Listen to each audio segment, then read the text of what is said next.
वाहेगुरु जी का खालसा वाहेगुरु जी की फतेह।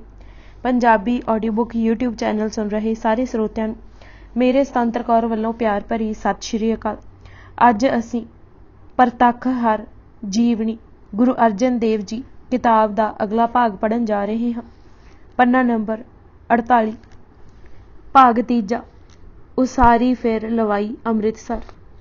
ਮਹਿਮਾ ਪ੍ਰਕਾਸ਼ ਦੇ ਲਿਖਾਰੀ ਦਾ ਕਹਿਣਾ ਹੈ ਕਿ ਗੁਰੂ ਨਾਨਕ ਦੇਵ ਜੀ ਨੇ ਗੁਰੂ ਅੰਗਦ ਦੇਵ ਜੀ ਨੂੰ ਗੁਰਗੱਦੀ ਦੀ ਜ਼ਿੰਮੇਵਾਰੀ ਸੰਭਾਲਣ ਵੇਲੇ ਇਹ ਹੀ ਹੁਕਮ ਕੀਤਾ ਸੀ ਕਿ ਗੁਰਮੁਖ ਪੰਥ ਹਰ ਕੋ ਰਚੋ, ਤੇ ਉਸੇ ਹੁਕਮ ਅਨੁਸਾਰ ਹੀ ਗੁਰਬਾਣੀ ਦੀ ਸੰਭਾਲ, ਗੁਰਮੁਖੀ ਅੱਖਰਾਂ ਦਾ ਪ੍ਰਚਾਰ, ਗੁਰਮੁਖ ਪੰਥ ਦੀ ਸਾਜਨਾ ਕੀਤੀ ਤਾਂ ਕਿ ਸਿੱਖ ਸੁਖਾਲੇ ਇਸ ਰਾਹ ਤੇ ਟੁਰ ਸਕਣ। ਗਵਾਹੀ ਹੈ ਸਤ ਬਚਨ ਸਤਗੁਰ ਮਨ ਧਾਰ, ਤਬ ਗੁਰਮੁਖ ਪੰਥ ਅਸ਼ਰ ਲਿਖੇ ਸੁਚਾਰ। ਗੁਰਮੁਖ ਵਚਨ ਲਿਖ ਪੋਥੀ ਕਰਾਂ, ਜੈ ਜੈ ਗੁਰਮੁਖ ਪੰਥ ਜਗ ਧਰਾਂ। ਗੁਰੂ ਅਮਰਦਾਸ ਜੀ ਨੇ ਪੰਥ ਸੁਖਾਲਾ ਕਰਨ ਲਈ ਹੀ ਊਚ ਨੀਚ ਦਾ ਭੇਦ ਜੜੋਂ ਸਾੜਿਆ, ਸਹਿਜ ਸੱਚ ਅਤੇ ਦ੍ਰਿੜਤਾ ਪੰਥ ਨੂੰ ਬਖਸ਼ੀ। ਗੁਰੂ ਰਾਮਦਾਸ ਜੀ ਨੇ ਅੰਮ੍ਰਿਤਸਰ ਦਾ ਕੇਂਦਰ ਬਣਾਇਆ। ਹੁਣ ਹੱਥ ਆਈ ਘਰ ਅਰਜਣੇ ਅਤੇ ਉਹਨਾਂ ਸ਼੍ਰੀ ਅੰਮ੍ਰਿਤਸਰ ਦੇ ਦਰਸ਼ਨਾਂ ਨੂੰ ਆਈਆਂ ਸੰਗਤਾਂ ਨੂੰ ਪਹਿਲਾਂ ਉਪਦੇਸ਼ ਇਹ ਦਿੱਤਾ ਕਿ ਪੂਰਨ ਭਗਤ ਅਤੇ ਨਿਮਰਤਾ ਦਾ ਰਾਹ ਨਾਮ, ਦਾਨ ਅਤੇ ਇਸ਼ਨਾਨ ਦ੍ਰਿੜ ਕਰਨਾ ਹੈ।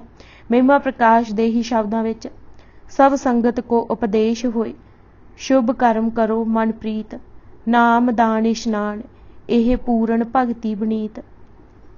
ਨਾਮ ਦਾ ਭਾਵ ਹੈ ਸਦਾ ਵਾਹਿਗੁਰੂ ਵੱਲ ਮੂੰਹ ਰੱਖਣਾ, ਉਸ ਦੀ ਹੋਂਦ ਦਾ ਅਹਿਸਾਸ ਮਿੱਠਾ ਨਹੀਂ ਪੈਣ ਦੇਣਾ, ਸਦਾ ਵਾਹਿਗੁਰੂ ਦੀ ਹਜ਼ੂਰੀ ਮੰਨਣੀ। ਦਾਨ ਦਾ ਭਾਵ ਹੈ ਦੁਨੀਆ ਵੱਲ ਮੂੰਹ ਕਰਕੇ ਸੁੱਖ ਮਨਾਉਣਾ, ਪਕੜ ਗਵਾਵਣੀ, ਆਪਣੇ ਸੁਭਾਅ ਵਿੱਚ ਆਤਮਿਕ ਰੰਗ ਭਰਨਾ। ਇਸ਼ਨਾਨ ਦਾ ਭਾਵ ਹੈ ਆਪਣੇ ਵੱਲ ਮੂੰਹ, ਰੋਜ਼ ਆਪਾ ਸਵਾਰਨਾ, ਉਦਾਸ ਨਹੀਂ ਹੋਣਾ, ਸੁਚੇਤ ਰਹਿਣਾ, ਵੇਲੜ ਤੇ ਆਲਸੀ ਨਹੀਂ ਹੋਣਾ। ਫਿਰ ਫਰਮਾਇਆ ਕਿ ਇਹ ਸ਼ਾਂਤੀ ਜਿਸ ਲਈ ਸੰਸਾਰ ਭਟਕ ਰਿਹਾ ਹੈ ਕਿਧਰੇ ਬਾਹਰ ਨਹੀਂ, ਅੰਦਰ ਹੀ ਹੈ।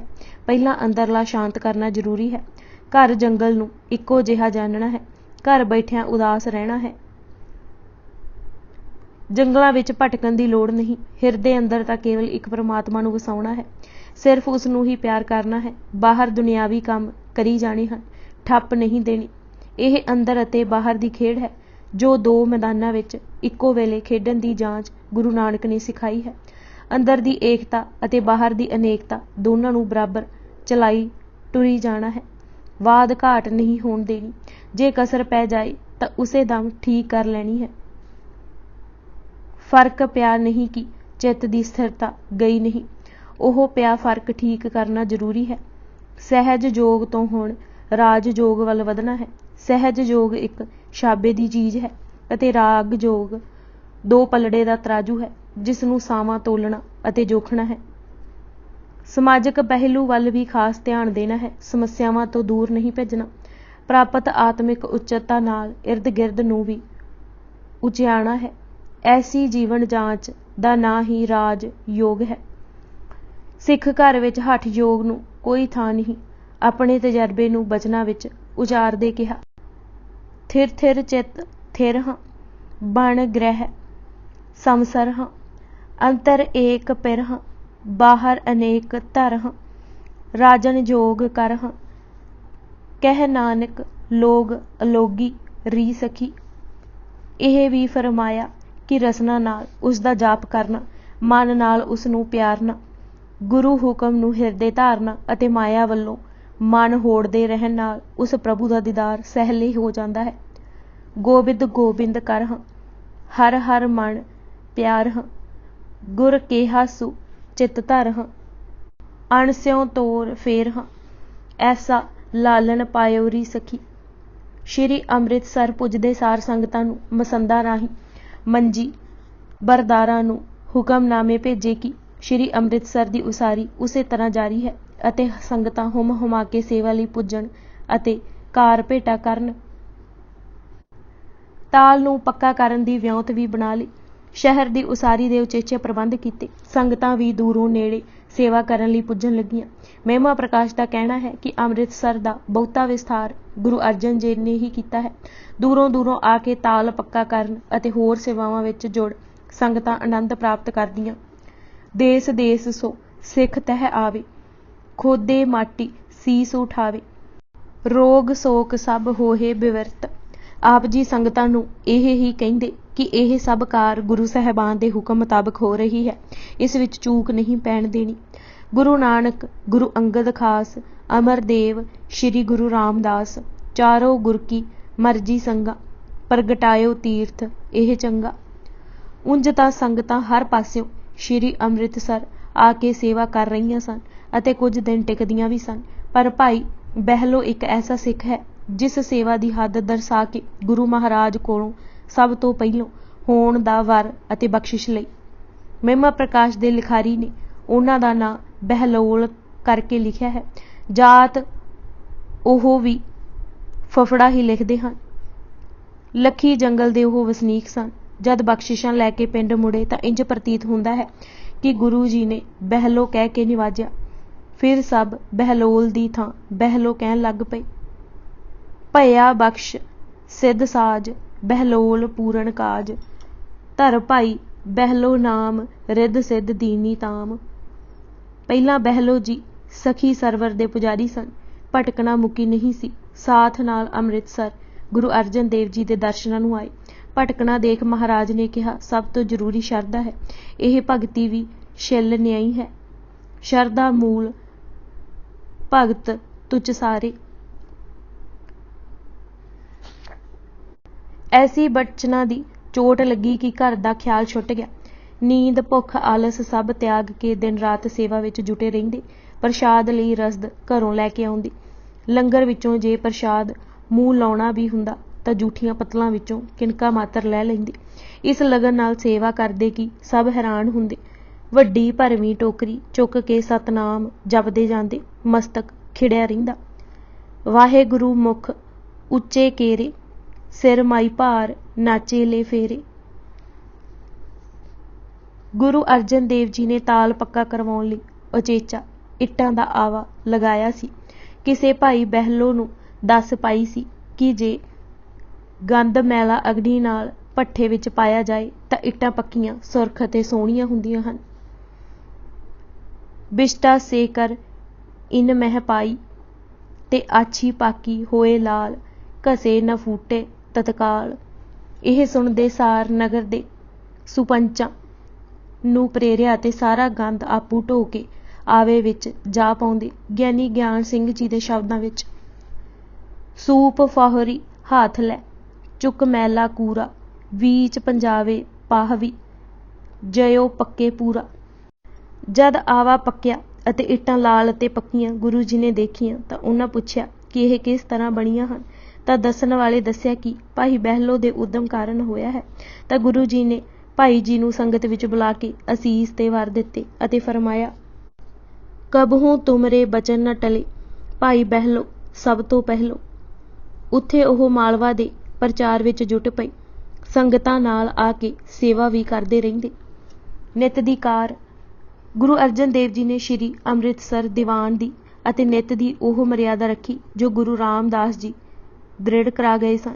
ਆਪ ਜੀ ਪਹਿਰ ਰਾਤ ਰਹਿੰਦੀ ਜਾਗਦੇ, ਇਸ਼ਨਾਨ ਕਰ ਧਿਆਨ ਮਗਨ ਹੋ ਜਾਂਦੇ। ਪਹਿਰ ਰਾਤ ਪਿਛਲੀ ਜਬ ਰਹੇ, ਗੁਰ ਤਜੇ ਸੈਨ ਜਾਗਰਤ ਗਣ ਗ੍ਰਹਿ। ਕਰ ਸੋਚਾ ਚਾਰ ਹੋਏ ਸਨਾਨ, ਦ੍ਰਿੜ ਮਨ ਆਸਨ ਨਿਜ ਪਦ ਧਿਆਨ। ਫਿਰ ਸਾਧ ਸੰਗਤ ਵਿੱਚ ਪੁੱਜਦੇ ਜਿੱਥੇ ਰਬਾਬੀਆਂ ਨੇ ਆਸਾ ਦੀ ਵਾਰ ਦਾ ਕੀਰਤਨ ਆਰੰਭ ਕੀਤਾ ਹੁੰਦਾ ਸੀ। ਆਪ ਸੰਗਤਾਂ ਵਿੱਚ ਬੈਠ ਕੇ ਕੀਰਤਨ ਸੁਣਦੇ। ਕੀਰਤਨ ਨੂੰ ਆਪ ਬਹੁਤ ਮਹੱਤਤਾ ਦਿੰਦੇ ਸਨ। ਕਈ ਵਾਰ ਆਪੂ ਵੀ ਸਰੰਦਾ ਲੈ ਕੇ ਕੀਰਤਨ ਕਰਦੇ। ਆਪ ਜੀ ਨੇ ਫਰਮਾਇਆ ਕਿ ਆਸਾ ਦੀ ਵਾਰ ਸੁਣਨ ਨਾਲ ਕਲੂਖ ਨੱਸ ਜਾਂਦੇ ਹਨ। ਕੀਰਤਨ ਪ੍ਰਭੂ ਨਾਲ ਪ੍ਰੇਮ ਤੇ ਵਿਸ਼ਿਆਂ ਤੋਂ ਦੂਰ ਭਜਾਉਂਦਾ ਹੈ। ਪ੍ਰਭੂ ਸੋ ਰਾਗ, ਵਿਸ਼ੇ ਵਿਰਾਗ। ਚਿੱਤ ਵਿੱਚ ਭਗਤੀ ਉਪਜਦੀ ਹੈ ਅਤੇ ਅੰਮ੍ਰਿਤ ਵੇਲੇ ਅੰਮ੍ਰਿਤ ਕੀਰਤਨ ਰਾਹੀਂ ਅੰਮ੍ਰਿਤ ਮਿਲਦਾ ਹੈ। ਉਪਜਹਿ ਚਿੱਤ ਮਹਿ ਭਗਤੀ ਲਾਗ, ਅੰਮ੍ਰਿਤ ਕੋ ਸਮ ਅੰਮ੍ਰਿਤ ਕਾਲ। ਕੀਰਤਨ ਦੀ ਸਮਾਪਤੀ ਤੇ ਆਪ ਜੀ ਸਿੰਘਾਸਨ ਤੇ ਬਿਰਾਜ ਜਾਂਦੇ। ਤਖਤ ਤੇ ਬੈਠ ਕੇ ਬਚਨ ਕਹਿੰਦੇ, ਜੀ ਦਾਨ ਬਖਸ਼ਦੇ ਅਤੇ ਭਗਤੀ ਵੱਲ ਲਗਾਉਂਦੇ। ਨਾਮ ਅਤੇ ਗਿਆਨ ਪ੍ਰਗਟ ਕਰਦੇ। ਗਿਆਨ ਸ਼ਬਦ ਕੋ ਮਹਿਦ ਪ੍ਰਕਾਸ਼ੋ। ਸਿੱਖਾਂ ਦੇ ਮਨਾਂ ਵਿੱਚ ਉਪਜੇ ਸ਼ੰਕੇ ਨਿਵਰਤ ਕਰਦੇ। ਜਿੱਥੇ ਕਿਸੇ ਨੂੰ ਅਟਕਿਆ ਦੇਖਦੇ ਉਪਦੇਸ਼ ਦਾ ਚਾਬਕ ਮਾਰ ਅੱਗੇ ਤੋਰਦੇ, ਜਾਂਚ ਸਿਖਾਉਂਦੇ ਕਿ ਪਈ ਅਟਕ ਨੂੰ ਖਤਮ ਕਿਵੇਂ ਕਰਨਾ ਹੈ। ਫਰਮਾਉਂਦੇ, ਥੋੜ੍ਹੀ ਜਿਹੀ ਗੱਲ ਹੈ ਸੰਸਾਰ ਰੂਪੀ ਸੁਪਨੇ ਦੀ, ਇਸ ਵਿੱਚ ਘੜੀ ਮੂੜੀ ਮਨ ਅਟਕਦਾ ਹੈ। ਥੋੜੀ ਬਾਤ ਅਲਪ ਸੁਪਨੇ ਕੀ, ਬਹਰ ਬਹਰ ਅਟਕਾਵਸ ਰੇ। ਸੋ ਮਨੁੱਖ ਨੂੰ ਚਾਹੀਦਾ ਹੈ ਕਿ ਬਾਰ-ਬਾਰ ਆਪਣੀ ਬਿਰਤੀ ਨੂੰ ਮਾਇਆ ਤੋਂ ਰੋਕੇ ਅਤੇ ਇਸ ਤਰ੍ਹਾਂ ਕਰੇ ਜਿਵੇਂ ਇਹ ਮਨ ਨੂੰ ਤਕੜੀ ਉੱਪਰ ਰੱਖ ਕੇ ਤੋਲ ਰਿਹਾ ਹੈ। ਬਾਰੰਬਾਰ ਮਾਇਆ ਤੇ ਅਟਕੇ, ਲੈ ਨਰਜਾ ਤਨ ਤੋਲੇ ਦੇਵ। ਇਸ ਤਰ੍ਹਾਂ ਪਈ ਹੋਈ ਗੰਢ ਖੁੱਲ੍ਹ ਜਾਏਗੀ। ਪ੍ਰਭੂ ਨੇ ਇਹ ਧਨ, ਜੋਬਨ, ਪੁੱਤਰ, ਇਸਤਰੀ, ਸੁੱਖ ਇਸ ਲਈ ਦਿੱਤੇ ਹਨ ਕਿ ਦੇਖਿਆ ਕਰੇ ਕਿ ਮਨੁੱਖ ਇਹਨਾਂ ਵਿੱਚ ਰਹਿੰਦਾ ਵੀ ਨਿਰਲੇਪ ਹੋ ਸਕਦਾ ਹੈ ਕਿ ਨਹੀਂ। ਜੀਵ ਮੂਰਖ ਪੁਣੇ ਕਰਕੇ ਇਹਨਾਂ ਵਿੱਚ ਹੀ ਅਟਕ ਗਏ ਹਨ। ਅਟਕੇ ਹੋਇਆਂ ਨੂੰ ਇੰਦਰੀਆਂ ਪ੍ਰੇਰ ਲੈਂਦੀਆਂ ਹਨ ਅਤੇ ਫਿਰ ਜਕੜੇ ਜਾਂਦੇ ਹਨ। ਇਆਂ ਧਨ ਜੋਬਨ ਔਰ ਸੁਤਦਾਰਾ ਪੇਖਣ ਕਿਉਂ ਜੋ ਦਇਓ, ਤਨ ਹੀ ਮਹਿ ਅਟਕਿਓ ਜੋ ਉਰਜੇ ਇੰਦਰੀ ਪ੍ਰੇਰ ਲਿਓ। ਮਹਿਮਾ ਪ੍ਰਕਾਸ਼ ਵਾਲਾ ਕਹਿੰਦਾ ਹੈ ਕਿ ਜਦ ਉਪਦੇਸ਼ ਕਰਦੇ ਇੰਜ ਲੱਗਦਾ ਹੈ ਕਿ ਗਿਆਨ ਦਾ ਸੂਰਜ ਚੜ੍ਹ ਗਿਆ ਹੈ। ਜਿਮ ਉਦੇ ਹੋਏ ਗਿਆਨ ਕੋ ਭਾਣ, ਸਭ ਦਾ ਆਤਮਿਕ ਹਨੇਰਾ ਦੂਰ ਹੁੰਦਾ, ਅਗਿਆਨ ਮਿਟਦਾ, ਰੌਸ਼ਨੀ ਮਿਲਦੀ। ਮੇਟ ਤਿਮਰ ਅਗਿਆਨ ਉਜਿਆਰੋ ਮਨ ਸੋ ਕਰੇ। ਇਸ ਤਰ੍ਹਾਂ ਉਪਦੇਸ਼ ਕਰਦੇ ਚੰਗਾ ਦਿਨ ਚੜ੍ਹ ਜਾਂਦਾ, ਬਿਲਾਵਲ ਦੀ ਚੌਂਕੀ ਲੱਗਦੀ। ਕੁਝ ਸਿੱਖ ਸੁਣਦੇ ਰਹਿੰਦੇ ਪਰ ਆਪ ਜੀ ਲੰਗਰ ਪੁੱਜਦੇ, ਸੇਵਾ ਕਰਦੇ ਅਤੇ ਸਭ ਨੂੰ ਸ਼ਾਹ ਵੇਲੇ ਕਰਾਉਂਦੇ। ਉੱਥੋਂ ਤਾਲ ਦੀ ਸੇਵਾ ਤੇ ਉਸਾਰੀ ਦੇ ਕੰਮਾਂ ਵਿੱਚ ਜੁੜ ਜਾਂਦੇ। ਹਰ ਲੱਗੀ ਇੱਟ ਨੂੰ ਦੇਖਦੇ, ਕਿਧਰੇ ਪਿੱਲੀ ਖਿੰਗਰਾਲੀ ਇੱਟ ਦੇਖਦੇ ਤਾਂ ਕਢਵਾ ਦਿੰਦੇ। ਆਪ ਜੀ ਸਮਝਾਉਂਦੇ ਕਿ ਇਹ ਸਰੋਵਰ ਸਦੀਵੀ ਕਾਲ ਤੱਕ ਰਹਿਣਾ ਹੈ, ਕੱਚੀ ਕਾਰ ਨਾ ਕਰੋ, ਚੂਨੇ ਦਾ ਸਰਫਾ ਨਾ ਕਰੋ। ਮਸੰਦ ਉਸ ਸਮੇਂ ਵੀ ਖੁਟਿਆਈ ਕਰ ਜਾਂਦੇ ਸਨ। ਕਿਸੇ ਕਿਹਾ, ਜਿਵੇਂ ਤੁਸੀਂ ਬਣਾਉਣਾ ਚਾਹੁੰਦੇ ਹੋ ਬਹੁਤ ਖਰਚ ਆਵੇਗਾ, ਧਨ ਘੱਟ ਹੈ। ਮਹਾਰਾਜ ਨੇ ਕਿਹਾ, ਦਿਲ ਨਿੱਕਾ ਨਾ ਕਰੋ, ਸਤਿਗੁਰ ਦੀ ਜੇਬ ਬਹੁਤ ਵੱਡੀ ਹੈ। ਪੂਰਨ ਖੀਸਾ ਨਿਤ ਸਤਿਗੁਰ ਕੋ, ਕਰਹੁ ਉਧਾਰ ਆਪਣੇ ਉਰ ਕੋ। ਜਿੱਥੇ ਦੁੱਖ ਭੰਜਨੀ ਲਾਗੇ ਅਠਸਨ ਤੀਰਥ ਸਥਾਨ ਹੈ, ਉੱਥੇ ਆ ਬੈਠਦੇ ਅਤੇ ਸਾਰੀਆਂ ਹਦਾਇਤਾਂ ਦਿੰਦੇ। ਅੰਮ੍ਰਿਤਸਰ ਦੀ ਉਸਾਰੀ ਲਈ ਪਹਿਲਾ ਟੱਕ ਗੁਰੂ ਰਾਮਦਾਸ ਜੀ ਨੇ ਇੱਥੇ ਅਠਸਨ ਤੀਰਥ ਹੀ ਲਗਾਇਆ ਸੀ। ਫਿਰ ਜਦ ਦੁਪਹਿਰ ਹੁੰਦੀ ਤਾਂ ਲੰਗਰ ਵਿੱਚ ਪੁੱਜਦੇ। ਸਭ ਦੇ ਪ੍ਰਸ਼ਾਦ ਪਾਉਣ ਉਪਰੰਤ ਆਪ ਪ੍ਰਸ਼ਾਦ ਛਕਦੇ। ਆਪਣੇ ਲਈ ਕੋਈ ਉਚੇਚ ਜਾਂ ਵੱਖਰਾਪਣ ਨਹੀਂ ਸੀ। ਪੁੰਨ ਹੋਏ ਪ੍ਰਸ਼ਾਦ ਲੰਗਰ ਪ੍ਰਭ ਜਾਵੇ, ਅੰਮ੍ਰਿਤ ਭੋਗ ਸੰਗਤ ਭਗਾਵੇ। ਪ੍ਰਸ਼ਾਦ ਪਾਉਣ ਉਪਰੰਤ ਥੋੜ੍ਹਾ ਚਿਰ ਵਿਸ਼ਰਾਮ ਕਰਦੇ ਅਤੇ ਫਿਰ ਉਸਾਰੀ ਦੇ ਕੰਮ ਦੇਖਣ ਲਈ ਗੁਰੂ ਬਾਜ਼ਾਰ, ਦੀਵਾਨ ਖਾਨੇ, ਸਰੋਵਰ ਜਾਂਦੇ। ਗੁਰੂ ਕਾ ਬਾਗ ਵੀ ਆਪ ਜੀ ਨੇ ਲਗਵਾ ਦਿੱਤਾ ਸੀ। ਉੱਥੇ ਸ਼ਾਮ ਦਾ ਦੀਵਾਨ ਲੱਗਦਾ। ਇੱਥੇ ਵਿਚਾਰਵਾਨ ਵਿਦਵਾਨਾਂ ਦੇ ਵਿਚਾਰ ਸੁਣਦੇ, ਜਾਨੋ ਜਿਵੇਂ ਭਗਤ ਗਿਆਨ ਕੀ ਵਰਖਾ ਹੋਏ। ਜਿੱਥੇ ਕਿਤੇ ਵਿਚਾਰਾਂ ਨੂੰ ਅਨਿਖੜਿਆ ਦੇਖਦੇ, ਆਪਣੇ ਬਚਨਾਂ ਨਾਲ ਖੋਲ ਸਮਝਾਉਂਦੇ, ਸੇਧ ਦੇਈ ਚਲੀ ਜਾਂਦੇ। ਫਿਰ ਬਾਹਰ ਸੈਰ ਕਰਨ ਜਾਂਦੇ। ਮੁੜਦੇ ਸੌਦਰ ਦੀ ਚੌਂਕੀ ਲੱਗਦੀ ਅਤੇ ਸੋਹਿਲੇ ਦਾ ਪਾਠ ਉਪਰੰਤ ਰਾਤ ਆਰਾਮ ਕਰਨ ਲਈ ਕੋਠਾ ਸਾਹਿਬ ਚਲੇ ਜਾਂਦੇ। ਗੁਰੂ ਕੇ ਮਹਿਲ ਪ੍ਰਿਥੀ ਚੰਦ ਜੀ ਪਾਸ ਸਨ। ਸੱਚੀ ਗੱਲ ਹੈ, ਗੁਰੂ ਸਤ ਸੰਤੋਖ, ਸੁਸ਼ੀਲਤਾ, ਸੱਚ, ਸੁੰਦਰਤਾਈ, ਦਇਆ, ਸ਼ਿਮਾ, ਮੁਦਤਾ, ਮਹਾਕੋਮਲ, ਸਰਲਾਈ, ਈਰਖਾ ਰਹਿਤ, ਧਰਮ ਅਤੇ ਧੀਰਜ ਦੀ ਮੂਰਤ ਸਨ। ਤੇ ਸੰਗਤਾਂ ਵੀ ਗੁਰੂ ਗੁਰੂ ਜਪ ਜੀਵਨ ਰਾਹ ਸੁਖਾਲਾ ਕਰ ਰਹੀਆਂ ਸਨ। ਗੁਰੂ ਅਰਜਨ ਦੇਵ ਜੀ ਤਾਂ ਉਸਾਰੀ ਦੇ ਕਾਰਜਾਂ ਵਿੱਚ ਜੁਟੇ ਹੋਏ ਸਨ, ਪਰ ਗੁਰੂ ਜੀ ਦੇਖ ਰਹੇ ਸਨ ਕਿ ਸੰਗਤਾਂ ਹੁਮ ਹੁਮਾ ਕੇ ਆ ਰਹੀਆਂ ਹਨ। ਕਾਰ ਭੇਟਾ ਵੀ ਆ ਰਹੀ ਹੈ, ਪਰ ਮਾਲ ਸਮਾਨ ਰਸਦ ਉਤਨੀ ਨਹੀਂ ਮਿਲਦੀ। ਗੱਲ ਇਹ ਹੋਈ ਕਿ ਪ੍ਰਿਥੀ ਚੰਦ ਜੀ ਨੇ ਮਸੰਦਾਂ ਨਾਲ ਇਹ ਬਣਤ ਬਣਾ ਲਈ ਸੀ ਕਿ ਕਾਰ ਭੇਟਾ ਸਿੱਧੀ ਉਸ ਪਾਸ ਪਹੁੰਚਾਈ ਜਾਏ। ਸੰਗਤਾਂ ਸਿਰਫ ਗੁਰੂ ਅਰਜਨ ਦੇਵ ਜੀ ਦੇ ਦਰਸ਼ਨਾਂ ਨੂੰ ਜਾਣ, ਨਾਲ ਹੀ ਹਿਸਾਬ ਕਿਤਾਬ ਲੈਣ ਦਾ ਗੁਰੂ ਰਾਮਦਾਸ ਜੀ ਦੇ ਵੇਲੇ ਤੋਂ ਹੀ ਪ੍ਰਿਥੀ ਚੰਦ ਹੱਥ ਸੀ।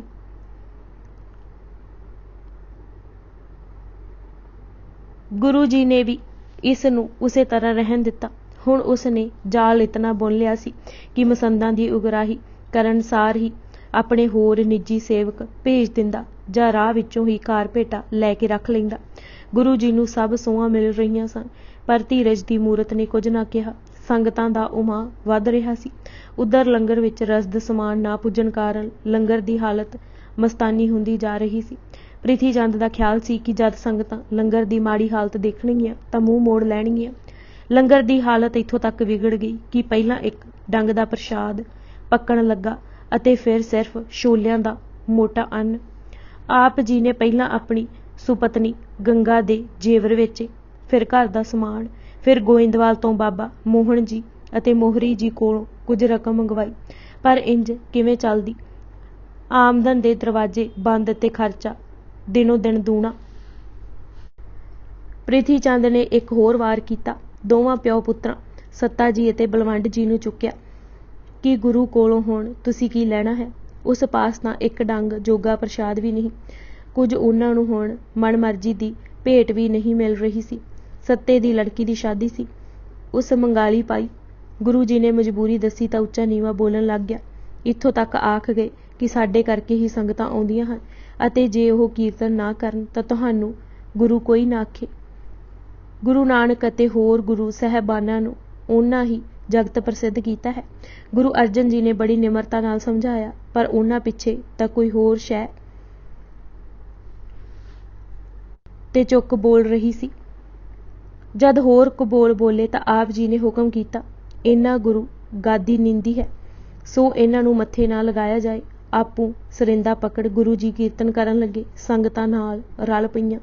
ਜਦ ਪਿੱਛੋਂ ਥੋੜੇ ਹੀ ਦਿਨਾਂ ਵਿੱਚ ਭਾਈ ਗੁਰਦਾਸ ਜੀ ਦੇ ਆਉਣ ਨਾਲ ਪ੍ਰਿਥੀ ਚੰਦ ਦਾ ਭਰਮ ਜਾਲ ਟੁੱਟਾ ਤਾਂ ਉਹ ਕਿਸੇ ਪਾਸੇ ਦੇ ਨਾ ਰਹੇ, ਕੋਈ ਮੂੰਹ ਤੱਕ ਨਾ ਲਗਾਏ। ਅਖੀਰ ਦੋਵੇਂ ਪਿਓ ਪੁੱਤ ਭਾਈ ਲੱਦਾ ਪਰਉਪਕਾਰੀ ਪਾਸ ਲਾਹੌਰ ਪੁੱਜੇ ਅਤੇ ਉਹਨਾਂ ਹੀ ਖਿਮਾ ਲੈ ਕੇ ਦਿੱਤੀ।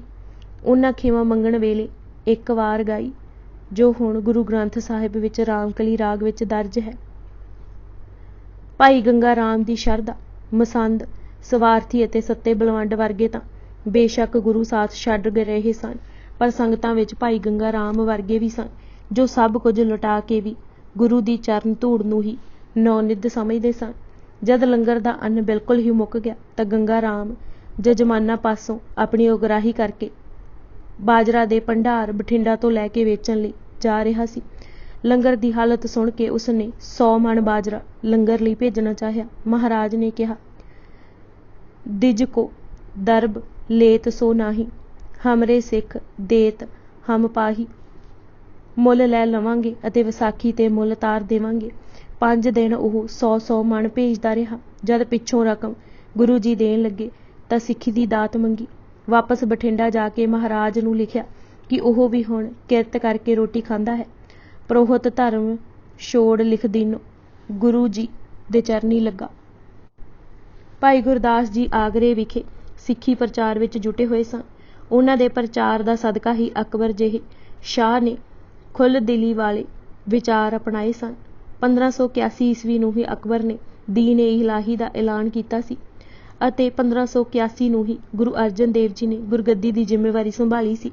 ਜਦ ਅਕਤੂਬਰ ਅਖੀਰ ਗੁਰੂ ਰਾਮਦਾਸ ਦੇ ਜੋਤੀ ਜੋਤ ਸਮਾਉਣ ਦੀ ਖਬਰ ਪੁੱਜੀ ਤਾਂ ਆਪ ਜੀ ਨੇ ਪ੍ਰਚਾਰ ਦੇ ਕੰਮ ਨੂੰ ਸੰਕੋਚਿਆ ਅਤੇ ਅਗਲੇ ਸਾਲ ਹਾੜ ਨੂੰ ਸੰਗਤਾਂ ਸਮੇਤ ਗੋਇੰਦਵਾਲ ਵੱਲ ਚੱਲ ਪਏ।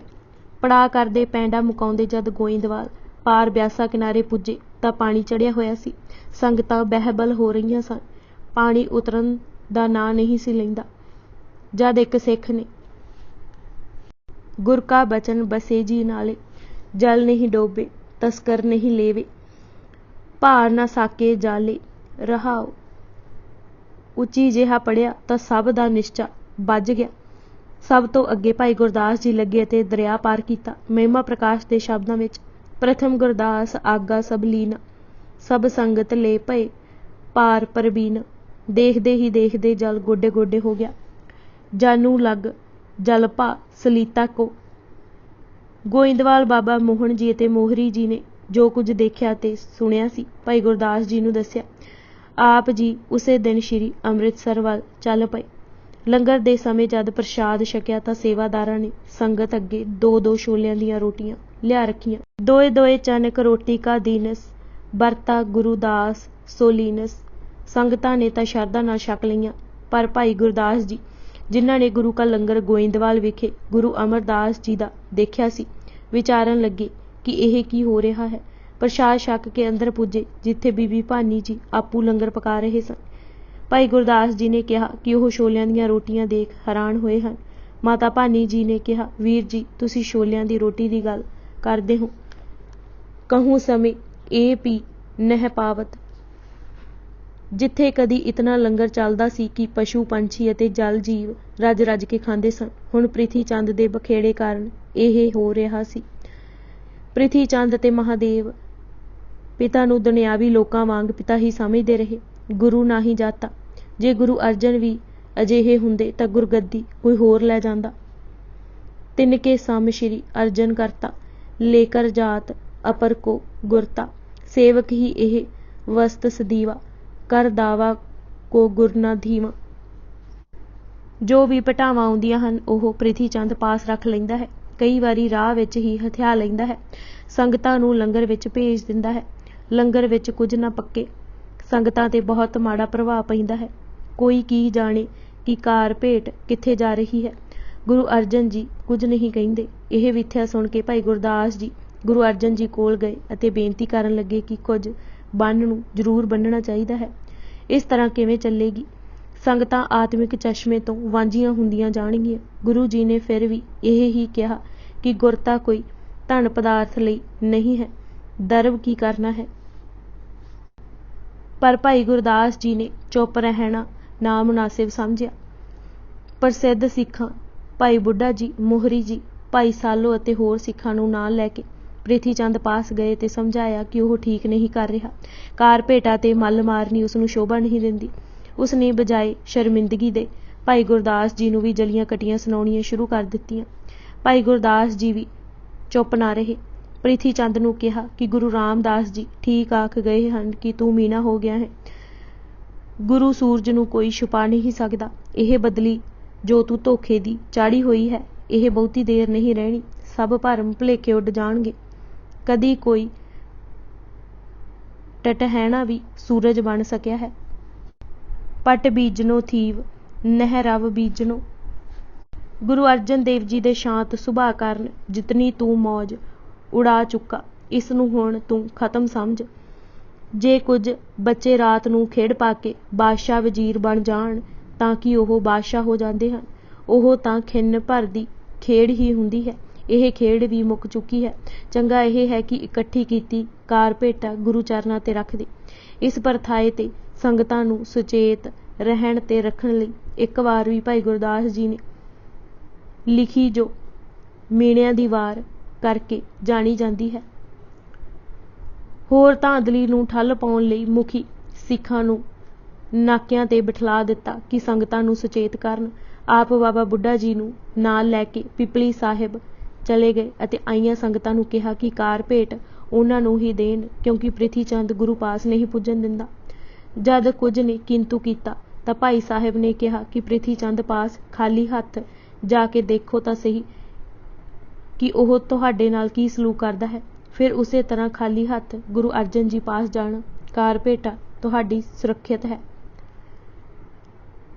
ਜਦ ਸੰਗਤਾਂ ਪ੍ਰਿਥੀ ਚੰਦ ਪਾਸ ਪੁੱਜੀਆਂ ਤਾਂ ਸੰਗਤਾਂ ਨੂੰ ਖਾਲੀ ਹੱਥ ਦੇਖ ਕੇ ਬੁਰਾ ਭਲਾ ਕਹਿਣਾ ਸ਼ੁਰੂ ਕਰ ਦਿੱਤਾ ਅਤੇ ਨੱਸ ਜਾਣ ਲਈ ਕਿਹਾ।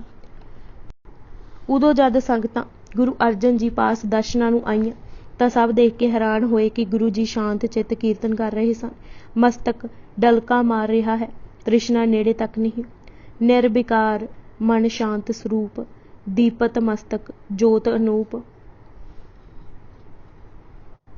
ਪ੍ਰਿਥੀ ਚੰਦ ਦੀ ਸਾਜ਼ਿਸ਼ ਅਤੇ ਨਾਕਾਬੰਦੀ ਨਿਸਫਲ ਹੋ ਗਈ। ਪਿਸ਼ਾਵਰ ਦੇ ਭਾਈ ਲਾਲ ਚੰਦ, ਸ਼ਿਕਾਰਪੁਰ ਦੇ ਗਗਨਦਾਸ, ਲਾਹੌਰ ਦੇ ਬਹਿਲਦਾਸ ਅਤੇ ਹੋਰ ਵੱਡੇ ਨਗਰਾਂ ਦੇ ਮਸੰਦ ਵੀ ਹੁਸ਼ਿਆਰ ਹੋ ਗਏ। ਸਾਰੇ ਪਾਸੇ ਹੁਕਮਨਾਮੇ ਵੀ ਭਿਜਵਾ ਦਿੱਤੇ ਕਿ ਕਾਰ ਭੇਟਾ ਸਿੱਧੀ ਗੁਰੂ ਤੱਕ ਪਹੁੰਚਾਓ ਅਤੇ ਮਸੰਦਾਂ ਨੂੰ ਚੇਤਾਵਨੀ ਵੀ ਭੇਜੀ ਕਿ ਜੇ ਉਹਨਾਂ ਕੁਤਾਹੀ ਕੀਤੀ ਤਾਂ ਪਦਵੀ ਤੋਂ ਖਾਰਿਜ ਸਮਝੇ ਜਾਣਗੇ। ਇਸ ਕਰੜਾਈ ਦਾ ਸਿੱਟਾ ਇਹ ਨਿਕਲਿਆ ਕਿ ਪਾਜ ਉਗੜ ਗਿਆ ਅਤੇ ਪ੍ਰਿਥੀ ਚੰਦ ਵੱਲ ਕੋਈ ਜਾਵੇ ਵੀ ਨਾ। ਖੇਮਾ ਹੀ ਖੇਮਾ। ਉਸਾਰੀ ਦੇ ਕੰਮ ਪਹਿਲਾਂ ਵਾਂਗ ਹੀ ਸ਼ੁਰੂ ਹੋ ਗਏ। ਲੰਗਰ ਅਟੁੱਟ ਵਰਤੇ ਜਾਣ ਲੱਗੇ। ਸੱਤੇ ਤੇ ਬਲਵੰਡ ਜੀ ਵੀ ਖੇਮਾ ਪਾ ਕੇ ਵਾਪਸ ਆ ਗਏ। ਹੁਣ ਉਤਸ਼ਾਹ ਦੇਖਣ ਵਾਲਾ ਸੀ। ਪ੍ਰਿਥੀ ਚੰਦ ਦੀ ਇਹ ਦਸ਼ਾ ਬਣੀ ਕਿ ਮੂੰਹ ਤੱਕ ਕੋਈ ਨਾ ਲਗਾਏ। ਘਬਰਾਇਆ ਹੋਇਆ ਹੁਣ ਆਪੂ ਭਾਈ ਗੁਰਦਾਸ ਜੀ ਪਾਸ ਗਿਆ ਤੇ ਕਹਿਣ ਲੱਗਾ, ਜਿਵੇਂ ਉਹ ਗੁਰੂ ਅਰਜਨ ਦੇਵ ਜੀ ਦਾ ਮਾਮਾ ਹੈ ਤਿਵੇਂ ਹੀ ਉਸਦਾ ਹੈ। ਗੁਜ਼ਾਰੇ ਲਈ ਤਾਂ ਕੁਝ ਪ੍ਰਬੰਧ ਕਰ ਦੇਵੋ।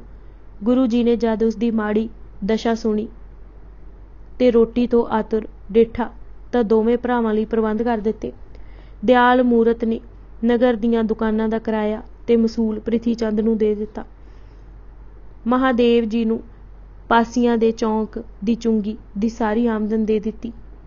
ਸੂਰਜ ਪ੍ਰਕਾਸ਼ ਦੇ ਸ਼ਬਦਾਂ ਵਿੱਚ ਕਛੁਕ ਦੁਕਾਨ ਕੋ ਤਹਿ ਭਾਰਾ ਅਰ ਜਗਾਤ ਜੋ ਆਈ ਬਜ਼ਾਰਾ ਸੋ ਸਭ ਪ੍ਰਿਥੀਏ ਕੋ ਤਬ ਦੀਨ ਚੌਂਕ ਪਾਸੀਆਂ ਕੋ ਜਹ ਚੀਨ ਮਹਾਦੇਵ ਕੋ ਸੋ ਥਲ ਦਿਓ ਧਨ ਜਗਾਤ ਕੋ ਤਿਸ ਨੋ ਲਿਓ।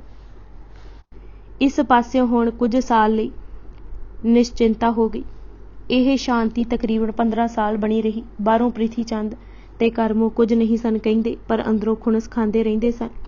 ਉਹ ਕਈ ਵਾਰੀ ਕਹਿੰਦੇ ਹਨ ਕਿ ਕਰ ਲਓ ਗੁਰਾਈ, ਕਰੋ ਇਕੱਠੇ ਪੈਸੇ, ਮਾਲ ਹੈ ਅਸਾਡਾ, ਅਸਾਂ ਹੈ ਲੈਣਾ, ਨਾ ਇਹਨਾਂ ਦਾ ਪੁੱਤ ਧੀ, ਨਾ ਸਾਕ ਨਾ ਸਹਿਣਾ।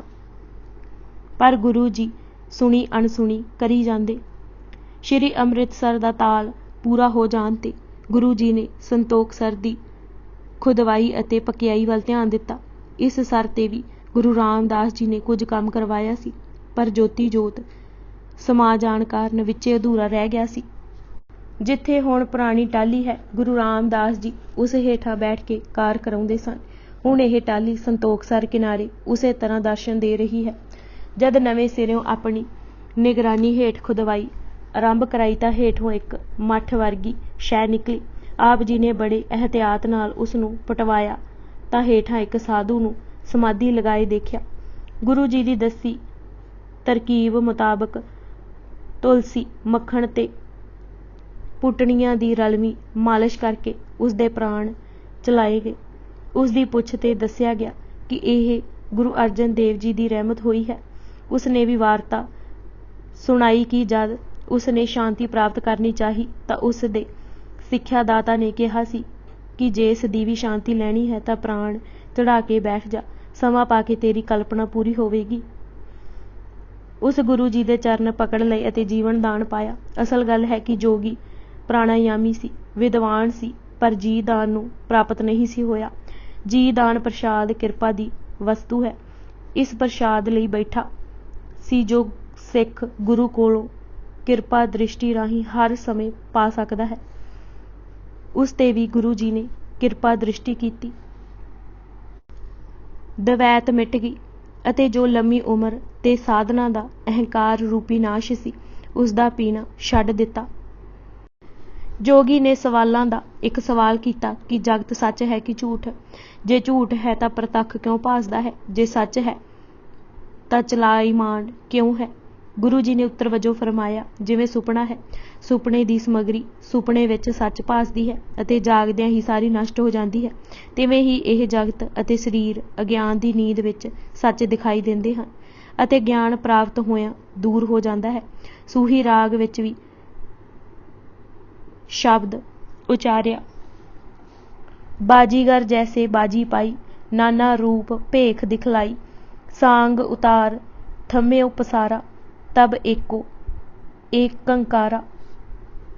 ਸਹਿਸ ਘਟਾ ਮਹਿ ਏਕ ਆਕਾਸ, ਘਟ ਫੂਟੇ ਤੇ ਉਹੀ ਪ੍ਰਗਾਸ, ਭਰਮ ਲੋਭ ਮੋਹ ਮਾਇਆ ਵਿਕਾਰਾ, ਭਰਮੇ ਛੂਟੇ ਤੇ ਇੱਕ ਅੰਕਾਰਾ। ਛੇਤੀ ਹੀ ਉਸ ਜੋਗੀ ਨੇ ਆਪਣਾ ਸਰੀਰ ਤਿਆਗ ਦਿੱਤਾ। ਤਵਰੀਖ ਗੁਰੂ ਖਾਲਸਾ ਦਾ ਕਹਿਣਾ ਹੈ ਕਿ ਇਸ ਸਰ ਦੀ ਖੁਦਵਾਈ ਤੇ ਉਸਾਰੀ ਦਾ ਖਰਚ ਭਾਈ ਸੰਤੋਖ ਨਾਂ ਦੇ ਇੱਕ ਸਿੱਖ ਨੇ ਦਿੱਤਾ ਸੀ। ਇਹ ਸਰ ਕਿਧਰੇ 1588 ਵਿੱਚ ਜਾ ਕੇ ਮੁਕੰਮਲ ਹੋਇਆ। ਕੁਝ ਵੀ ਹੋਵੇ, ਸ਼੍ਰੀ ਅੰਮ੍ਰਿਤਸਰ ਦੇ ਸਾਰੇ ਸਰ ਕਿਸੇ ਖਿਆਲ ਅਤੇ ਆਦਰਸ਼ ਦੇ ਪ੍ਰਤੀਕ ਹਨ। ਜਿਵੇਂ ਆਨੰਦਪੁਰ ਦੇ ਸਾਰੇ ਕਿਲੇ ਇਹ ਦਰਸਾਉਂਦੇ ਹਨ ਕਿ ਆਨੰਦਪੁਰ ਤਾਂ ਹੀ ਬਣਿਆ ਰਹੇਗਾ ਜੇ ਇਹ 6 ਨਾਵਾਂ ਵਾਲੇ ਕਿਲੇ ਮਜ਼ਬੂਤ ਹਨ। ਪਹਿਲਾ ਨਿਰਮੋਹ ਹੈ, ਭਾਵ ਪਕੜ ਛੱਡਣੀ ਹੋਵੇਗੀ। ਦੂਜਾ ਲੋਹ ਹੈ, ਟੇਕ ਕੇਵਲ ਇੱਕ ਦੀ। ਤੀਜਾ ਹੌਲਗੜ੍ਹ ਹੈ, ਸਦਾ ਸੁਚੇਤ ਰਹਿਣਾ ਹੋਵੇਗਾ। ਕਿਸੇ ਥਾਂ ਤੇ ਹਮਲਾ ਕਰਨਾ ਹੈ, ਇਸ ਦਾ ਗਿਆਨ ਹੋਣਾ ਜ਼ਰੂਰੀ ਹੈ। ਚੌਥਾ ਫਤਿਹਗੜ੍ਹ, ਨਿਸ਼ਚਾ ਅਟਲ। ਪੰਜਵਾਂ ਕੇਸਗੜ੍ਹ, ਜਥੇਬੰਦੀ ਦਾ ਅੰਗ ਬਣ ਮਰਿਆਦਾ ਨੂੰ ਭੰਗ ਨਹੀਂ ਹੋਣ ਦੇਣਾ। ਛੇਵਾਂ ਆਨੰਦਗੜ੍ਹ ਹੈ, ਜਿਸ ਨੂੰ ਫਿਰ ਕੋਈ ਜਿੱਤ ਨਹੀਂ ਸਕੇਗਾ। ਇਸੇ ਤਰ੍ਹਾਂ ਜੇ ਹਰੀ ਦਾ ਦੀਦਾਰ ਕਰਨਾ ਹੈ ਤਾਂ 5 ਸਰੋਵਰਾਂ ਦਾ ਇਸ਼ਨਾਨ ਜ਼ਰੂਰੀ ਹੈ। ਪਹਿਲਾ ਰਾਮਸਰ, ਫਿਰ ਵਿਵੇਕਸਰ, ਕੌਲਸਰ, ਸੰਤੋਖਸਰ ਅਤੇ ਅੰਮ੍ਰਿਤਸਰ। ਭਾਵ ਰਾਮ ਦਾ ਜਾਪ ਕਰਦੇ ਰਹਿਣਾ ਹੈ। ਵਿਵੇਕ ਬੁੱਧੀ ਦਾ ਮਾਲਕ ਬਣ ਕੇ ਮਾਇਆ ਤੋਂ ਉੱਚਾ, ਕਿਉਲ ਫੁੱਲ ਵਾਂਗ ਸੰਤੋਖ ਸਬਰ ਦਾ ਧਾਰਨੀ, ਮੌਤ ਨੂੰ ਹੱਸ ਜੱਫੀ ਪਾਉਣ ਵਾਲਾ ਹੀ ਉਸ ਦਾ ਦੀਦਾਰ ਕਰ ਸਕਦਾ ਹੈ। ਸੋ ਇਹ ਜੱਚਦਾ ਨਹੀਂ ਕਿ ਕਿਸੇ ਇੱਕ ਵਿਅਕਤੀ ਦੇ ਨਾਂ ਤੇ ਸੰਤੋਖਸਰ ਬਣਾਇਆ ਹੋਵੇ। ਅਨੇਕਾਂ ਹੀ ਸਿੱਖ ਹਰ ਸਮੇਂ ਸੇਵਾ ਵਿੱਚ ਜੁਟੇ ਰਹਿੰਦੇ ਸਨ ਅਤੇ ਬਖਸ਼ਿਸ਼ਾਂ ਪਾ ਕੇ ਘਰੀ ਮੁੜਦੇ ਸਨ। ਕਿਸੇ ਨੂੰ ਪੁੱਤ ਦੀ ਦਾਤ, ਕਿਸੇ ਨੂੰ ਧਨ ਦੀ, ਕਿਸੇ ਨੂੰ ਦੇਵੀ ਗੁਣਾਂ ਨਾਲ ਭਰ ਦਿੰਦੇ। ਕੋਈ ਸਰੀਰਕ ਰੋਗ ਹਰਦਾ, ਕੋਈ ਪ੍ਰਭੂ ਦੇ ਮਿਲਾਪ ਦਾ ਸੌਖਾ ਰਾਹ ਪਾਉਂਦਾ, ਕੋਈ ਨਾਮ ਧਨ ਪਾਉਂਦਾ ਅਤੇ ਕੋਈ ਪਾਪ ਦੀ ਬੇੜੀ ਕੱਟ ਕੇ ਇਖਲਾਕੀ ਜੀਵਨ ਪਾਉਂਦਾ। ਕਿਸੇ ਦੀ ਸਿਮਰਨ ਦੀ ਰੌ ਚੱਲ ਪੈਂਦੀ, ਕੋਈ ਭਗਤੀ ਦੇ ਚਾਰੇ ਅੰਗ ਜਾਣ ਜਾਂਦਾ, ਕੋਈ ਸੱਚ, ਸੰਜਮ, ਦਾਨ, ਇਸ਼ਨਾਨ ਦੀ ਮਹੱਤਤਾ ਦ੍ਰਿੜ ਕਰਦਾ ਅਤੇ ਕੋਈ ਮੋਹ ਦੀ ਫਾਹੀ ਕੱਢਦਾ। ਦੋਵਾਂ ਜਹਾਨਾਂ ਦੇ ਸੁੱਖ ਸਿੱਖਾਂ ਨੂੰ ਪ੍ਰਾਪਤ ਹੁੰਦੇ, ਪ੍ਰੇਮ ਭਗਤੀ ਵਿੱਚ ਲੱਗਦੇ। ਅਨੇਕਾਂ ਸਿੱਖਾਂ ਦਾ ਜ਼ਿਕਰ ਆਇਆ ਹੈ ਜੋ ਦਿਨ ਰਾਤ ਸੇਵਾ ਵਿੱਚ ਜੁਟੇ ਰਹਿੰਦੇ ਸਨ। ਭਾਈ ਮੰਝ, ਭਾਈ ਸਾਲੋ, ਭਾਈ ਬੰਨੋ ਦੀ ਸੇਵਾ ਖਾਸ ਧਿਆਨ ਮੰਗਦੀ ਹੈ ਅਤੇ ਉਸ 'ਤੇ ਉਚੇਚਾ ਵੀ ਲਿਖਿਆ ਜਾਏਗਾ। ਪਰ ਭਾਈ ਪੁਰੀਆ, ਚੂਹੜ ਚੌਧਰੀ, ਭਾਈ ਪੈੜਾ, ਕ੍ਰਿਸ਼ਨ ਜੀ, ਬਾਲਾ ਜੀ, ਭਾਈ ਸਮੁੰਦਾ, ਬੂਲਾ ਚੇਤੀ, ਭਾਈ ਤੁਲਸੀਆ, ਭਾਈ ਲਾਲੂ, ਬਾਲੂ ਜੀ, ਗੋਰਖ ਟੋਡਾ, ਗੋਇੰਦਾ ਜੀ, ਭਾਈ ਕੂਕਾ, ਮੋਹਨ ਜੀ, ਭਾਈ ਬਾਲਾ ਮਰਵਾ ਅਤੇ ਭਾਈ ਜੋਧਾ ਜੀ ਦੇ ਨਾਵਾਂ ਦਾ ਲਿਖਣਾ ਜ਼ਰੂਰੀ ਹੈ। ਇਸ ਤੋਂ ਅੰਦਾਜ਼ਾ ਹੋ ਸਕਦਾ ਹੈ ਕਿ ਸਿੱਖ ਕਿਸ ਚਾਅ ਨਾਲ ਸੇਵਾ ਵਿੱਚ ਲੱਗੇ ਹੋਏ ਸਨ। ਬਾਬਾ ਆਦਮ ਜੀ ਦੀ ਸੇਵਾ ਵੀ ਅਨੰਨ ਸੀ। ਜਦ ਅੰਮ੍ਰਿਤਸਰ ਵਿਖੇ ਸਰਦੀ ਦਾ ਜ਼ੋਰ ਪਿਆ ਅਤੇ ਸੰਗਤਾਂ ਦੀ ਆਵਾਜਾਈ ਸਗੋਂ ਹੋਰ ਵੱਧ ਗਈ ਤਾਂ ਗਰਮ ਕੱਪੜਿਆਂ ਦਾ ਪ੍ਰਬੰਧ ਕਰਨਾ ਮੁਸ਼ਕਿਲ ਸੀ। ਭਾਈ ਆਦਮ ਜੀ ਨੇ ਕਠਿਨ ਸੇਵਾ ਆਪਣੇ ਜ਼ਿੰਮੇ ਲੈ ਲਈ। ਹਰ ਡੇਰੇ ਜਿੱਥੇ ਸੰਗਤਾਂ ਉਤਰੀਆਂ ਹੋਈਆਂ ਸਨ, ਆਪ ਲੱਕੜਾਂ ਦਾ ਢੇਰ ਲਗਾ ਦਿੰਦੇ। ਸਾਰੀ ਰਾਤ ਕਿਸੇ ਵੀ ਡੇਰੇ ਦੀ ਅੱਗ ਬੁਝਣ ਨਾ ਦਿੰਦੇ। ਗੁਰੂ ਜੀ ਨੇ ਭਰੇ ਦਰਬਾਰ ਵਿੱਚ ਪ੍ਰਸ਼ੰਸਾ ਦੇ ਸ਼ਬਦ ਆਖੇ ਅਤੇ ਇਤਨੀ ਕਠਿਨ ਘਾਲ ਘਾਲਣ ਵਾਲੇ ਦੇ ਸੰਗਤਾਂ ਨੂੰ ਦਰਸ਼ਨ ਕਰਾਏ। ਭਾਈ ਆਦਮ ਜੀ ਨੇ ਜਦ ਮੱਥਾ ਟੇਕਿਆ ਤਾਂ ਗੁਰੂ ਅਰਜਨ ਦੇਵ ਜੀ ਨੇ ਕਿਹਾ, ਤੇਰੀਆਂ ਇੱਛਾ ਪੂਰੀਆਂ ਹੋਈਆਂ, ਆਪਣੀ ਇੱਛਾ ਦੱਸ। ਉਸਨੇ ਕਿਹਾ, ਜੀ ਕੇਵਲ ਦਰਸ਼ਨਾਂ ਦੀ ਸਿੱਖ ਸੀ। ਮਹਾਰਾਜ ਨੇ ਫਰਮਾਇਆ, ਨਹੀਂ, ਅਸਲ ਇੱਛਾ ਤੇਰੀ ਹੋਰ ਹੈ। ਉਸ ਹੱਥ ਜੋੜ ਬੇਨਤੀ ਕੀਤੀ ਕਿ ਆਪ ਜਾਣੀ ਜਾਣ ਹੋ, ਘਰ ਸੰਤਾਨ ਨਹੀਂ ਹੈ, ਬਿਰਧ ਅਵਸਥਾ ਨੂੰ ਪਾਉਣ ਲੱਗਾ ਹਾਂ। ਮਹਾਰਾਜ ਨੇ ਫਰਮਾਇਆ ਕਿ ਸੰਤਾਨ ਤਾਂ ਤੇਰੇ ਘਰ ਨਹੀਂ ਸੀ, ਪਰ ਸੰਗਤਾਂ ਪ੍ਰਸੰਨ ਕੀਤੀਆਂ, ਇਸ ਲਈ ਨਿਜ ਅੰਸ਼ ਤੇ ਬੇਟਾ ਹੋਵੇਗਾ। ਜੋ ਸਾਡਾ ਆਤਮ ਸਰੂਪ ਇੱਕ ਪ੍ਰਕਾਸ਼ ਹੈ, ਉਸ ਦੀ ਕਿਰਨ ਤੁਹਾਡੇ ਘਰ ਆਵੇਗੀ। ਆਦਮ ਜੀ ਦੇ ਘਰ ਭਾਈ ਭਗਤੂ ਪੈਦਾ ਹੋਇਆ, ਜੋ ਛੋਟੀ ਉਮਰ ਤੋਂ ਹੀ ਭਗਤੀ ਵਿੱਚ ਲੱਗ ਗਿਆ ਸੀ। ਭਾਈ ਜੀ ਨੇ ਮਾਲਵਾ ਵਿੱਚ ਸਿੱਖੀ ਦਾ ਪ੍ਰਚਾਰ ਕੀਤਾ, ਅਨੇਕਾਂ ਨੂੰ ਜੀਵਨ ਦਾ ਸਹੀ ਮਾਰਗ ਦੱਸਿਆ। ਭਾਈ ਮੰਝ ਵੀ ਇੱਕ ਐਸੇ ਵਿਅਕਤੀ ਸਨ ਜਿਨ੍ਹਾਂ ਸੇਵਾ ਦੀ ਹੱਦ ਛੂਹ ਕੇ ਦੱਸੀ ਅਤੇ ਫਿਰ ਪਿਆਰਾ ਗੁਰੂ ਕੋ ਬਣਿਆ। ਮਹਿਮਾ ਪ੍ਰਕਾਸ਼ ਨੇ ਸਾਖੀ 7ਵੀਂ ਪਾਤਸ਼ਾਹੀ 5ਵੀਂ ਵਿੱਚ ਗੁਰੂ ਅਰਜਨ ਦੇਵ ਜੀ ਦਾ ਮੁੱਖ ਵਾਕ ਲਿਖਿਆ ਹੈ ਕਿ ਭਾਈ ਮੰਝ ਦੀ ਸੇਵਾ ਤੇ ਪ੍ਰਸੰਨ ਚਿੱਤ ਹੋ ਕੇ ਆਪ ਜੀ ਨੇ ਉਚਾਰਿਆ ਸੀ, ਮੰਝ ਪਿਆਰਾ ਗੁਰੂ ਕੋ, ਗੁਰ ਮੰਝ ਪਿਆਰਾ, ਮੰਝ ਗੁਰੂ ਕਾ ਬੋਹਿਤਾ, ਜਗ ਲੰਘਣ ਹਾਰਾ। ਇੱਧਰ ਭੱਟ ਕਲਯੁਗ ਜਹਾਜ਼ ਅਰਜੁਨ ਗੁਰੂ ਕਹਿੰਦੇ ਹਨ, ਉੱਧਰ ਆਪ ਗੁਰੂ ਜੀ ਫਰਮਾਉਂਦੇ ਹਨ ਕਿ ਗੁਰੂ ਜੀ ਦਾ ਜਹਾਜ਼ ਭਾਈ ਮੰਝ ਹੈ। ਭਾਈ ਜੀ ਗੁਰੂ ਬੋਹਿਤਾ ਕਿਵੇਂ ਬਣੇ, ਇਸ ਵਾਰਤਾ ਨੂੰ ਪੜ੍ਹਨ ਸੁਣਨ ਨਾਲ ਹੀ ਜਗਿਆਸੂ ਵਿੱਚੋਂ ਲੱਜਾ, ਖੁਦੀ, ਤਕੱਬਰ ਅਤੇ ਦੁਰਮਤ ਦਾ ਸ਼ੋਰ ਮੁੱਕਦਾ ਜਾਪੇਗਾ। ਗਵਾਹੀ ਵੀ ਹੈ, ਪ੍ਰੇਮ ਲਗਨ ਤਾਕੋ ਲਗੀ, ਮਗਨ ਰਹੇ ਨਿਸਪੌਰ, ਲਜਾ ਖੁਦੀ ਤਿਕਬਰੀ, ਮਿਟ ਗਿਆ ਦੁਰਮਤ ਸ਼ੋਰ। ਭਾਈ ਜੀ ਨੇ ਇਹ ਜਹਾਜ਼ ਅਚੁੱਕ ਸ਼ਰਧਾ ਦੇ ਫੱਟਿਆਂ ਤੇ ਅਟੁੱਟ ਨਿਮਰਤਾ ਦੀਆਂ ਮੇਖਾਂ ਲਗਾ ਕੇ ਤਿਆਰ ਕੀਤਾ। ਇਸ਼ਾਅਤ ਇਸਲਾਮ ਭਾਵ ਦੁਨੀਆ ਮੇਂ ਇਸਲਾਮ ਕਿਉਂ ਕਰ ਫੈਲੀ ਪੁਸਤਕ ਵਿੱਚ ਮੌਲਾਨਾ ਹਬੀਬ ਉਲ ਰਹਿਮਾਨ ਨੇ ਲਿਖਿਆ ਹੈ ਕਿ ਨਿਰਾ ਇਹ ਕਹੀ ਜਾਣਾ ਕਿ ਇਸਲਾਮ ਬਜੋਰ ਸ਼ਮਸ਼ੀਰ ਫੈਲਿਆ ਢੁਕਦਾ ਨਹੀਂ। ਇਸਲਾਮ ਦੇ ਫੈਲਣ ਦੇ ਕਾਰਨ ਵਿੱਚ ਜਿੱਥੇ ਉਸ ਦੇ ਉੱਚੇ ਅਸੂਲ ਹਨ, ਉੱਥੇ ਬਹੁਤ ਹਿੱਸਾ ਪੀਰਾਂ ਫਕੀਰਾਂ ਅਤੇ ਸਖੀ ਸਰਵਰਾਂ ਦਾ ਹੈ। ਪੰਜਾਬ ਵਿੱਚ ਤਾਂ ਇਹ ਮੂੰਹ ਚੜੀ ਗੱਲ ਹੈ ਕਿ ਜਿਤਨੇ ਮੁਸਲਮਾਨ ਬਾਬਾ ਫਰੀਦ ਜੀ ਦੀ ਮਿੱਠੀ ਜ਼ੁਬਾਨ ਨੇ ਬਣਾਏ, ਉਤਨੇ ਸ਼ਾਇਦ ਔਰੰਗਜ਼ੇਬ ਦੀ ਕਠੋਰ ਤਲਵਾਰ ਵੀ ਨਹੀਂ ਬਣਾ ਸਕੀ। ਤਲਵਾਰ ਦਾ ਜ਼ੋਰ, ਹਕੂਮਤ ਦਾ ਰੁਹਬ ਆਦਮੀ ਨੂੰ ਮਤੀਹੀ ਭਾਵ ਅਧੀਨ ਬਣਾ ਸਕਦਾ ਹੈ, ਪਰ ਧਰਮ ਦਾ ਨਾਮ ਲੈਣਾ ਤਾਂ ਛੁਡਾ ਨਹੀਂ ਸਕਦਾ। ਜ਼ਬਰ ਸਰੀਰ ਤਾਂ ਕਾਬੂ ਕਰ ਸਕਦਾ ਹੈ, ਪਰ ਰੂਹ ਨਹੀਂ। ਹਬੀਬ ਉਲ ਰਹਿਮਾਨ ਦਾ ਕਥਨ ਬਹੁਤ ਹੱਦ ਤੱਕ ਠੀਕ ਹੈ। ਦੋ ਹੋਰ ਕਾਰਨ ਵੀ ਕਹੇ ਜਾ ਸਕਦੇ ਹਨ ਇਸਲਾਮ ਫੈਲਣ ਦੇ। ਇੱਕ ਉੱਚ ਜਾਤੀਆਂ ਦੇ ਸ਼ੂਦਰ ਅਖਵਾਉਂਦੇ ਲੋਕਾਂ ਨਾਲ ਨਫ਼ਰਤ ਅਤੇ ਦੂਜੇ ਹਕੂਮਤ ਵੱਲੋਂ ਲਾਲਚ। ਜਾਤ ਪਾਤ ਦੇ ਬੰਧਨ ਤਾਂ ਗੁਰੂ ਨਾਨਕ ਦੇਵ ਜੀ ਨੇ ਤੋੜ ਹੀ ਦਿੱਤੇ ਸਨ। ਲਾਲਚ ਵਿੱਚੋਂ ਕਿਰਤ ਦੀ ਮਹੱਤਤਾ ਦ੍ਰਿੜਾ ਕੇ ਕੱਢਿਆ। ਹੁਣ ਪੇਂਡੂ ਮਨਾਂ ਤੇ ਪੀਰਾਂ ਦੀ ਪਕੜ ਤੋੜਨੀ ਸੀ। ਇਹ ਕਾਰਜ ਗੁਰੂ ਅਰਜਨ ਦੇਵ ਜੀ ਨੇ ਸੰਭਾਲ ਲਿਆ। ਪੰਜਾਬ ਵਿੱਚ ਲੋਕਾਂ ਨੂੰ ਇਸਲਾਮ ਦੇ ਦਾਇਰੇ ਵਿੱਚ ਲਿਆਉਣ ਦਾ ਕਾਰਨ ਜਿੱਥੇ ਪੀਰ ਸਨ, ਉੱਥੇ ਬਹੁਤ ਹੱਥ ਸਖੀ ਸਰਵਰਾਂ ਦਾ ਸੀ। ਪੰਜਾਬ ਦੀ ਬਹੁਤ ਜੱਟ ਵਸੋਂ ਦੇਖਣ ਨੂੰ ਹਿੰਦੂ ਸੀ, ਪਰ ਉਹ ਸਖੀ ਸਰਵਰਾਂ ਦੇ ਪ੍ਰਭਾਵ ਹੇਠਾਂ ਆ ਕੇ ਹਿੰਦੂਪੁਣਾ ਛੱਡ ਚੁੱਕੀ ਸੀ। ਇਸਲਾਮ ਵਿੱਚ ਦਾਖਲ ਹੋਣ ਲਈ ਸਰਵਰੀਆ ਹੋਣਾ ਇਸਲਾਮ ਵੱਲ ਪਹਿਲਾ ਕਦਮ ਸਮਝਿਆ ਜਾਂਦਾ ਸੀ। ਸਰਵਰੀਆਂ ਨੂੰ ਸੁਲਤਾਨੀਆਂ ਵੀ ਕਹਿੰਦੇ ਸਨ, ਕਿਉਂਕਿ ਇਸ ਲਹਿਰ ਚਲਾਉਣ ਵਾਲੇ ਬਾਨੀ ਨੂੰ ਸੁਲਤਾਨ ਕਿਹਾ ਜਾਂਦਾ ਸੀ। ਸੁਲਤਾਨ ਦਾ ਅਸਲ ਨਾਂ ਸਈਦ ਅਹਿਮਦ ਸੀ। ਉਸ ਦਾ ਜਨਮ 1242 ਈਸਵੀ ਨੂੰ ਹੋਇਆ ਕਿਹਾ ਜਾਂਦਾ ਹੈ। ਪਿਤਾ ਬਗਦਾਦ ਦਾ ਰਹਿਣ ਵਾਲਾ ਸੀ ਅਤੇ ਪਿਤਾ ਨੇ ਆਪਣਾ ਟਿਕਾਣਾ ਮੁਲਤਾਨ ਦੇ ਲਾਗੇ ਪਿੰਡ ਸਿਆਲਕੋਟ ਵਿੱਚ ਕੀਤਾ। ਛੋਟੀ ਉਮਰੇ ਹੀ ਸਈਦ ਅਹਿਮਦ ਬਾਰੇ ਇਹ ਪ੍ਰਸਿੱਧ ਕਰ ਦਿੱਤਾ ਗਿਆ ਕਿ ਉਸ ਨੂੰ ਖੁਦਾ ਹਜ਼ੂਰ ਸੁਲਤਾਨ ਦੇ ਦਰਸ਼ਨ ਹੋਏ ਹਨ ਅਤੇ ਅੱਲਾ ਹੁਕਮ ਕਰ ਗਿਆ ਹੈ ਕਿ ਥਾਂ-ਥਾਂ ਪੀਰਖਾਨੇ ਕਾਇਮ ਕੀਤੇ ਜਾਣ। ਕਈ ਥਾਵਾਂ ਤੇ ਪੀਰਖਾਨੇ ਬਣ ਗਏ। ਵੀਰਵਾਰ ਨੂੰ ਸੁਲਤਾਨੀਏ ਪੀਰਖਾਨੇ ਇਕੱਠੇ ਹੁੰਦੇ ਅਤੇ ਭੇਟਾਂ ਚੜਾਉਂਦੇ। ਸੁਲਤਾਨ ਦੀ ਮੁੱਖ ਭੇਟ ਰੋਟੀ ਸੀ। ਇਹ ਵੱਡੀ ਰੋਟੀ, ਜਿਸ ਦਾ ਵਜ਼ਨ 1.25 ਮਣ ਤੱਕ ਵੀ ਹੁੰਦਾ ਸੀ, ਜ਼ਮੀਨ ਤਪਾ ਕੇ ਸਹਿਜੇ ਪਕਾਈ ਜਾਂਦੀ ਸੀ। ਇਸ ਨੂੰ ਗੁੜ ਨਾਲ ਚੋਪੜ ਕੇ ਪੀਰ ਅੱਗੇ ਰੱਖਦੇ ਸਨ।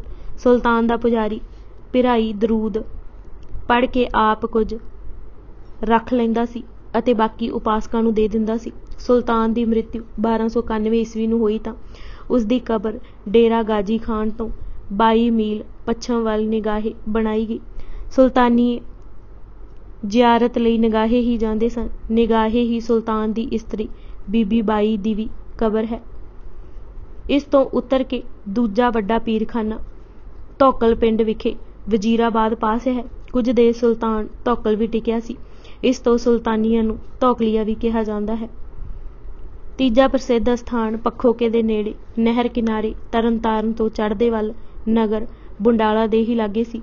ਕਹਿੰਦੇ ਹਨ ਕਿ ਇਹ ਨਹਿਰ ਸੁਲਤਾਨ ਦੇ ਯਤਨਾਂ ਨਾਲ ਬਣੀ ਸੀ।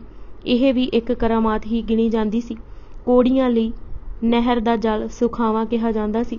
ਉੱਥੇ ਇੱਕ ਖੂਹ ਵੀ ਲਗਵਾਇਆ ਗਿਆ ਸੀ, ਜਿਸ ਦਾ ਇਸ਼ਨਾਨ ਜ਼ਰੂਰੀ ਸਮਝਿਆ ਜਾਂਦਾ ਸੀ। ਗੁਰੂ ਨਾਨਕ ਦੇਵ ਜੀ ਨੇ ਸਾਫ਼ ਦੇਖ ਲਿਆ ਸੀ ਕਿ ਕਿਸੇ ਸਮੇਂ ਸਰਵਰੀਆਂ ਦਾ ਪ੍ਰਭਾਵ ਇਤਨਾ ਵੱਧ ਸਕਦਾ ਹੈ ਕਿ ਧਰਮ ਦੀ ਗੱਲ ਹੀ ਨਾ ਚੱਲੇ। ਕਨਈਆ ਲਾਲ ਦਾ ਕਹਿਣਾ ਹੈ ਕਿ ਗੁਰੂ ਨਾਨਕ ਦੇਵ ਜੀ ਸਰਵਰ ਨਾਲ ਸੁਲਤਾਨ ਦੀ ਵੱਡੀ ਗੱਦੀ ਤੇ ਗਏ ਸਨ ਅਤੇ ਉਹਨਾਂ ਨੇ ਕਬਰ ਪੂਜਾ ਤੋਂ ਵਰਜਿਆ ਸੀ। ਇਹ ਹੀ ਕਾਰਨ ਹੋ ਸਕਦਾ ਹੈ ਕਿ ਗੁਰੂ ਨਾਨਕ ਦੇਵ ਜੀ ਨੇ ਗੁਰੂ ਅੰਗਦ ਦੇਵ ਜੀ ਨੂੰ ਕਰਤਾਰਪੁਰ ਛੱਡ ਕੇ ਖਡੂਰ ਸਾਹਿਬ ਜੋਤ ਜਗਾਉਣ ਦਾ ਹੁਕਮ ਕੀਤਾ ਹੋਵੇ। ਫਿਰ ਗੋਇੰਦਵਾਲ ਦੇ ਵਸ ਜਾਣ ਨਾਲ ਇਹਨਾਂ ਦੇ ਰਸੂਖ ਤੇ ਕਰਾਰੀ ਚੋਟ ਪਈ ਸੀ। ਨਿਗਾਹੇ ਜਾਣ ਲਈ ਦੁਆਬੇ ਨੂੰ ਗੋਇੰਦਵਾਲ ਤੋਂ ਹੀ ਹੋ ਕੇ ਜਾਣਾ ਪੈਂਦਾ ਸੀ। ਗੁਰੂ ਅਰਜਨ ਦੇਵ ਜੀ ਨੇ ਇਹ ਸਭ ਵਿਚਾਰ ਕੇ ਹੀ ਤਰਨਤਾਰਨ ਦੀ ਸਥਾਪਨਾ ਕੀਤੀ ਸੀ। ਜੇ ਅਜਿਹਾ ਨਾ ਹੁੰਦਾ ਤਾਂ ਸ਼੍ਰੀ ਅੰਮ੍ਰਿਤਸਰ ਲਾਗੇ ਹੋਰ ਸ਼ਹਿਰ ਵਸਾਉਣ ਦੀ ਕੋਈ ਉਚੇਚ ਨਹੀਂ ਸੀ। ਸਰਵਰੀਏ ਨਿਗਾਹੇ ਜਾਣ ਤੋਂ ਪਹਿਲਾਂ ਪੱਖੋਕੇ ਸੁਲਤਾਨ ਦੇ ਚੇਲੇ ਫਤਿਹ ਦੀ ਕਬਰ ਤੋਂ ਹੋ ਕੇ ਜਾਂਦੇ ਸਨ। ਸੁਲਤਾਨ ਦੇ 3 ਮੁਖੀ ਸੇਵਕਾਂ ਦੀ ਔਲਾਦ ਪੂਜਾ ਲੈਂਦੀ ਸੀ, ਜੋ ਅੱਗੋਂ 1650 ਹਿੱਸਿਆਂ ਵਿੱਚ ਵੰਡੀ ਦੀ ਸੀ। ਫਤਿਹ 3 ਮੁੱਖ ਚੇਲਿਆਂ ਵਿੱਚੋਂ ਇੱਕ ਸੀ। ਗੁਰੂ ਅਰਜਨ ਦੇਵ ਜੀ ਦੇ ਉਪਦੇਸ਼ਾਂ ਨੇ ਸਾਰੇ ਇਲਾਕੇ ਨੂੰ ਹੀ ਸਰਵਰੀਆਂ ਦੇ ਚੁਗਲ ਵਿੱਚੋਂ ਕੱਢਿਆ। ਗੁਰੂ ਅਰਜਨ ਦੇਵ ਨੇ ਅਸਲ ਨਿਗਾਹ ਪਰਮਾਤਮਾ ਦੀ ਹੀ ਦੱਸੀ। ਉਸ ਦੀ ਨਿਗਾਹ ਵਿੱਚ ਆਉਣਾ ਹੀ ਗੁਰੂ ਪੀਰ ਦੀ ਚਾਕਰੀ ਕਹੀ। ਰਜਾ ਵਿੱਚ ਰਾਜੀ ਰਹਿਣਾ ਉਸ ਦੀ ਹੀ ਨਿਗਾਹ ਹਾਸਿਲ ਕਰਨ ਲਈ ਪਹਿਲਾ ਕਦਮ ਕਿਹਾ। ਧਾਗੇ ਤਵੀਤ ਜਾਂ ਵੀਰਵਾਰ ਨੂੰ ਰੋਟ ਚੜ੍ਹਾ ਕੇ ਪੁੰਜੇ ਸੌਣ ਨਾਲ ਉਸ ਦੀ ਮਿਹਰ ਦਾ ਪਾਤਰ ਨਹੀਂ ਹੋਇਆ ਜਾ ਸਕਦਾ। ਖਲਕ ਦੀ ਸੇਵਾ ਉਸ ਤੱਕ ਪੁੱਜਣ ਦਾ ਸਿੱਧਾ ਰਾਹ ਦੱਸਿਆ। ਭਗਤ ਨਾਮਦੇਵ ਜੀ ਦੀ ਬਾਣੀ ਦਾ ਹਵਾਲਾ ਦਿੰਦੇ ਕਿਹਾ, ਹਿੰਦੂ ਅੰਨਾ ਹੋ ਗਿਆ ਹੈ। ਹਿੰਦੂ ਨੇ ਇੱਕ ਅੱਖ ਤਾਂ ਬ੍ਰਹਮ ਨੂੰ ਨਾ ਪਹਿਚਾਨਣ ਕਰਕੇ ਗਵਾ ਲਈ ਹੈ। ਦੂਜੀ ਇਸ਼ਟ ਬਾਰੇ ਆਪ ਹੀ ਕੋਝੀਆਂ ਅਰਥਹੀਨ ਅਸ਼ਰਤਕ ਗੱਲਾਂ ਕਰਕੇ ਨਸ਼ਟ ਕਰ ਲਈ ਹੈ। ਜਦ ਦੋਵੇਂ ਅੱਖਾਂ ਹੀ ਨਾ ਰਹੀਆਂ ਤਾਂ ਤੱਤਾਂ ਨੂੰ ਕਿਵੇਂ ਪਛਾਣੇਗਾ? ਲੋੜ ਇੱਕ ਅਕਾਲ ਪੁਰਖ ਨੂੰ ਮੰਨਣ ਅਤੇ ਉਸ ਦੀ ਬਣਾਈ ਲੁਕਾਈ ਨਾਲ ਪਿਆਰ ਕਰਨ ਦੀ ਹੈ। ਸ਼ਬਦ ਨੂੰ ਪਛਾਣਨਾ ਹੀ ਅਸਲ ਕਰਮ ਹੈ। ਅਕਾਲ ਪੁਰਖ ਦੀ ਥਾਵੇਂ ਗੌਰ ਮੜੀ ਗੁੱਗਾ ਮੱਠ ਪੀਰਖਾਨੇ ਨੂੰ ਪੂਜਣਾ ਵਿਅਰਥ ਕਰਮ ਹੈ। ਇਹ ਸਭ ਜੜ ਪਦਾਰਥ ਹਨ। ਆਤਮਾ ਸੂਖਮ ਹੈ। ਪਰਮਾਤਮਾ ਤੱਕ ਪੁੱਜਣ ਦਾ ਇਹ ਰਾਹ ਨਹੀਂ ਜੋ ਲੁਕਾਈ ਅਪਣਾ ਰਹੀ ਹੈ। ਭਾਈ ਮੰਝ ਜੀ, ਜਿਨ੍ਹਾਂ ਦਾ ਅਸਲ ਨਾਂ ਤੀਰਥਾ ਸੀ, ਇੱਕ ਮੋਢੀ ਸੁਲਤਾਨੀਏ ਸਨ। ਗਿਆਨੀ ਗਿਆਨ ਸਿੰਘ ਅਨੁਸਾਰ ਦੁਆਬੇ ਬਿਸਤ ਵਿੱਚ ਮੰਝਕੀ ਦਾ ਮੰਝ ਰਾਜਪੂਤ ਤੀਰਥਾਂ ਨਾਮ ਹਰ ਵਰੇ ਨਿਗਾਹੇ ਸਰਵਰ ਪੀਰ ਦੀ ਯਾਤਰਾ ਜਮਾਤ ਨਾਲ ਲੈ ਕੇ ਕਰਨ ਜਾਇਆ ਕਰਦਾ ਸੀ। ਭਾਈ ਮਣੀ ਸਿੰਘ ਜੀ ਦਾ ਕਹਿਣਾ ਹੈ ਕਿ ਉਹ ਇੱਕ ਧਨੀ ਚੌਧਰੀ ਸੀ। ਉਸ ਦੀ ਦੌਲਤ ਦੀਆਂ ਧੂਮਾਂ ਦੂਰ ਦੂਰ ਤੱਕ ਪਈਆਂ ਹੋਈਆਂ ਸਨ। ਭਾਈ ਗੁਰਦਾਸ ਜੀ 11ਵੀਂ ਵਾਰ ਵਿੱਚ ਭਾਈ ਮੰਝ ਜੀ ਨੂੰ ਪੰਨੂ ਕਰਕੇ ਲਿਖਦੇ ਹਨ। ਮੰਝ ਪੰਨੂ ਪ੍ਰਵਾਨ ਹੈ। ਉਹਨਾਂ ਦੇ ਲਿਖੇ ਸ਼ਬਦ ਹਨ। ਭਾਈ ਮੰਝ ਦਾ ਪਿੰਡ ਕੰਗਮਾਈ ਸੀ, ਜਿਸ ਨੂੰ ਹੁਣ ਜ਼ਿਲ੍ਹਾ ਤੇ ਤਹਿਸੀਲ ਹੁਸ਼ਿਆਰਪੁਰ ਲੱਗਦੀ ਹੈ ਅਤੇ ਥਾਣਾ ਹਰਿਆਣਾ ਪੈਂਦਾ ਹੈ, ਜੋ ਗੜਦੀਵਾਲਾ ਤੋਂ ਅਗਲਾ ਪਿੰਡ ਹੈ। ਹੁਸ਼ਿਆਰਪੁਰ ਸਟੇਸ਼ਨ ਤੋਂ ਕੰਗਮਾਈ 11 ਕੁ ਮੀਲ ਹੈ। ਮਹਾਨ ਕੋਸ਼ ਦੇ ਲਿਖਾਰੀ ਦਾ ਕਹਿਣਾ ਹੈ ਕਿ ਭਾਈ ਮੰਝ ਗੁਰੂ ਅਰਜਨ ਦੇਵ ਜੀ ਦਾ ਇੱਕ ਅਨੰਨ ਸੇਵਕ ਸੀ, ਜੋ ਪਹਿਲਾਂ ਸੁਲਤਾਨੀਆ ਸੀ ਅਤੇ ਗੁਰਬਾਣੀ ਦੇ ਅਸਰ ਨਾਲ ਇੱਕ ਕਰਤਾਰ ਦਾ ਉਪਾਸਕ ਹੋਇਆ। ਇਹਨਾਂ ਨੇ ਸੇਵਾ ਕਰਨ ਦਾ ਅਜਿਹਾ ਨਮੂਨਾ ਦੱਸਿਆ ਕਿ ਭਾਈ ਮੰਝ ਦੀ ਸੇਵਾ ਸਿੱਖਾਂ ਲਈ ਉਦਾਹਰਣ ਰੂਪ ਹੋ ਗਈ। ਇਸ ਪ੍ਰੇਮ ਦਾ ਅਸਲ ਨਾਂ ਤੀਰਥਾ ਸੀ, ਪਰ ਗੋਤ ਦਾ ਨਾਮ ਕਰਕੇ ਮੰਝ ਜਾਂ ਮੰਝ ਪੈ ਗਿਆ। ਮੰਝ ਚੰਦਰਵੰਸ਼ੀ ਰਾਜਪੂਤਾਂ ਦੀ ਇੱਕ ਜਾਤ ਹੈ। ਸਲਵਾਨ ਇਸੇ ਗੋਤ ਵਿੱਚ ਹੋਇਆ ਸੀ। ਇਸ ਦੀ ਕੁੱਲ ਵਿੱਚੋਂ ਹੀ ਭਾਈ ਮੰਝ ਹੋਏ। ਇਸ ਨੇ ਸੁਲਤਾਨੀਏ ਦੇ ਪ੍ਰਭਾਵ ਹੇਠ ਆ ਕੇ ਪਿੰਡਾਂ ਵਿੱਚ ਪੀਰਖਾਨੇ ਬਣਵਾਏ। ਇਤਨੀ ਮੰਝ ਦੀ ਚੜ੍ਹਤ ਸੀ, ਜਿੱਧਰ ਜਾਂਦੇ ਘੱਟ ਤੋਂ ਘੱਟ 500 ਸਾਥੀ ਨਾਲ ਹੁੰਦੇ। ਮਹਿਮਾ ਪ੍ਰਕਾਸ਼ ਦੇ ਲਿਖਾਰੀ ਦਾ ਕਥਨ ਹੈ ਕਿ ਭਾਈ ਮੰਝ ਨੇ ਗੁਰੂ ਦੀ ਮਹਿਮਾ ਸੁਣ ਰੱਖੀ ਸੀ, ਪਰ ਜਦੋਂ ਇੱਕ ਦਿਨ ਗੁਰਬਾਣੀ ਦਾ ਕੀਰਤਨ ਸੁਣਿਆ ਤਾਂ ਗੁਰੂ ਅਰਜਨ ਦੇਵ ਜੀ ਨੂੰ ਮਿਲਣ ਦਾ ਚਾਅ ਜਾਗਿਆ। ਸੰਨ 1585 ਦੇ ਲਗਭਗ ਜਦ ਸਾਥ ਸਮੇਤ ਨਗਾਹੇ ਤੋਂ ਹੋ ਕੇ ਵਾਪਸ ਪਿੰਡ ਜਾ ਰਹੇ ਸਨ, ਸ਼੍ਰੀ ਅੰਮ੍ਰਿਤਸਰ ਗੁਰੂ ਦਰਸ਼ਨਾਂ ਨੂੰ ਆਏ। ਸ਼੍ਰੀ ਅੰਮ੍ਰਿਤਸਰ ਵਿਖੇ ਸੇਵਾ, ਰਹਿਣੀ ਬਹਿਣੀ, ਕਥਨੀ ਕਰਨੀ ਇੱਕ ਦੇਖ ਕੇ ਧਰਤੀ ਤੇ ਸਤਿਯੁਗ ਦਾ ਪ੍ਰਤੱਖ ਪ੍ਰਮਾਣ ਡਿੱਠਾ। ਆਪਣੇ ਜਥੇ ਸਮੇਤ ਗੁਰੂ ਅਰਜਨ ਜੀ ਪਾਸ ਪੁੱਜੇ ਅਤੇ ਸਿੱਖੀ ਦੀ ਦਾਤ ਮੰਗੀ। ਮਹਾਰਾਜ ਨੇ ਕਿਹਾ, ਸਿੱਖ ਹੋਣਾ ਸਹਿਲਾ ਨਹੀਂ। ਸਿੱਖੀ ਵਾਲ ਨਾਲੋਂ ਬਰੀਕ ਅਤੇ ਖੰਡੇ ਦੀ ਧਾਰ ਨਾਲੋਂ ਤਿੱਖੀ ਹੈ। ਸਿੱਖੀ ਦਾ ਮੂਲ ਨਿਮਰਤਾ ਹੈ। ਤੂੰ ਸਰਵਰ ਨੂੰ ਆਪਣਾ ਪੀਰ ਬਣਾਇਆ ਹੋਇਆ ਹੈ। ਉਸ ਦਾ ਰਾਹ ਸੌਖਾ ਹੈ। ਇੱਥੇ ਲੋਕ ਲਾਜ ਤਜਣੀ ਪਵੇਗੀ। ਹੋ ਸਕਦਾ ਹੈ ਇਹ ਸਭ ਚੌਧਰਪੁਣਾ ਵੀ ਨਾ ਰਹੇ। ਜਦ ਮੰਝ ਨੇ ਹੱਠ ਕੀਤਾ ਤਾਂ ਆਪ ਜੀ ਨੇ ਭਾਵਪੂਰਤ ਬਚਨ ਕੀਤੇ, ਪੁਰਖਾ ਸਿੱਖੀ ਤੇ ਸਿੱਖੀ ਨਹੀਂ ਟਿਕਦੀ। ਉਸ ਰਮਜ ਪਛਾਣ ਲਈ। ਪਿੰਡ ਪੁੱਜਦਿਆਂ ਪਹਿਲਾਂ ਪੀਰਖਾਨਾ ਢਾਇਆ। ਧਰਮਸ਼ਾਲ ਦੀ ਉਸਾਰੀ ਆਰੰਭ ਕਰ ਦਿੱਤੀ। ਸਾਰੇ ਪਿੰਡ ਵਾਸੀ ਵਿਰੋਧੀ ਹੋ ਗਏ। ਕੁਝ ਨੇ ਡਰਾਇਆ ਵੀ ਕਿ ਪੀਰਖਾਨਾ ਢਾਹੁਣ ਨਾਲ ਉਸ ਤੇ ਬਿਪਤਾ ਦੇ ਪਹਾੜ ਗਿਰਨਗੇ। ਦੇਵਨੇਤ ਉਸ ਦਾ ਮਾਲ ਡੰਗਰ ਵੀ ਮਰਨਾ ਸ਼ੁਰੂ ਹੋ ਗਿਆ। ਭਾਈ ਜੀ ਅਕਾਲ ਪੁਰਖ ਦੀ ਪੂਜਾ ਵਿੱਚ ਅਟਲ ਰਹੇ। ਸ਼ਿਕਾਇਤਾਂ ਕਰਕੇ ਉਸ ਦਾ ਚੌਧਰਪੁਣਾ ਵੀ ਖੋਹ ਲਿਆ ਗਿਆ। ਭਾਈ ਜੀ ਦ੍ਰਿੜ ਚਿੱਤ ਰਹੇ। ਲੋਕਾਂ ਨੂੰ ਇਹ ਹੀ ਕਹਿੰਦੇ ਰਹੇ ਕਿ ਰੁਕਾਵਟਾਂ ਹਟ ਰਹੀਆਂ ਹਨ। ਆਤਮਾ ਦੀ ਖੁਰਾਕ ਕੀਰਤਨ ਦੇ ਸ਼ਬਦ ਵਿਚਾਰ ਹੈ। ਆਰਥਿਕ ਸੰਕਟ ਵੱਧਦਾ ਗਿਆ। ਘਰ ਖਾਣ ਲਈ ਕੁਝ ਨਾ ਰਿਹਾ। ਘਾਹ ਵੇਚ ਕੇ ਗੁਜ਼ਾਰਾ ਕਰਦੇ ਰਹੇ। ਪ੍ਰੇਮ ਰੰਗਣ ਚੜ੍ਹ ਰਹੀ ਸੀ। ਇੱਕ ਵਾਰੀ ਲੋੜਵੰਦ ਨੇ 11 ਰੁਪਏ ਮੰਗੇ ਤਾਂ ਆਪਣੀ ਲੜਕੀ ਵੇਚ ਉਸ ਦੀ ਲੋੜ ਪੂਰੀ ਕਰ ਦਿੱਤੀ। ਫਿਰ ਕਿਸੇ ਹੋਰ ਅਭਿਆਗਤ ਨੇ ਹੱਥ ਪਸਾਰਿਆ ਤਾਂ ਘਰਵਾਲੀ ਨੂੰ ਗਹਿਣੇ ਪਾ ਕੇ ਉਸ ਦੀ ਲੋੜ ਪੂਰੀ ਕੀਤੀ। ਮਹਿਮਾ ਪ੍ਰਕਾਸ਼ ਦਾ ਲਿਖਣਾ ਹੈ ਕਿ ਸੁਪਤਨੀ ਨੇ ਭਾਈ ਜੀ ਨੂੰ ਚਿੰਤਾਤੁਰ ਦੇਖ ਕਿਹਾ ਸੀ ਕਿ ਉਸ ਨੂੰ ਬੇਸ਼ੱਕ ਗਿਰਵੀ ਰੱਖ ਦੇਵੋ, ਪਰ ਲੋੜਵੰਦ ਦੀ ਲੋੜ ਪੂਰੀ ਹੋਣੀ ਚਾਹੀਦੀ ਹੈ।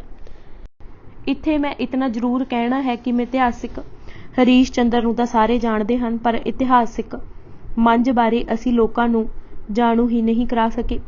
ਸਭ ਕੁਝ ਗਵਾ ਕੇ ਵੀ ਭਾਈ ਜੀ ਅਡੋਲ ਰਹੇ। ਸੇਵਾ ਸਿਮਰਨ ਤੋਂ ਸੰਕੋਚ ਨਾ ਕੀਤਾ। ਹੁਣ ਸ਼੍ਰੀ ਅੰਮ੍ਰਿਤਸਰ ਵੱਲ ਮੂੰਹ ਕੀਤਾ। ਲੱਜ ਮਾਣ ਅਭਿਮਾਨ ਤੱਜ ਕੇ ਸੇਵਾ ਵਿੱਚ ਜੁਟ ਗਏ। ਸਵੇਰੇ ਕੀਰਤਨ ਅਤੇ ਕਥਾ ਸੁਣਨ ਉਪਰੰਤ ਗੁਰੂ ਮਹਾਰਾਜ ਦੇ ਘੋੜਿਆਂ ਲਈ ਘਾਹ ਖੋਤਰ ਕੇ ਲਿਆਉਂਦੇ। ਫਿਰ ਜੰਗਲ ਵਿੱਚ ਲੰਗਰ ਲਈ ਲੱਕੜਾਂ ਕੱਟ ਕੇ ਲੈ ਆਉਣ ਲਈ ਟੁਰ ਜਾਂਦੇ। ਪ੍ਰਸ਼ਾਦ ਲੰਗਰ ਤੋਂ ਛਕ ਲੈਂਦੇ। ਕੁਝ ਚਿਰ ਤਾਂ ਇਹ ਨੇਮ ਚੱਲਦਾ ਰਿਹਾ।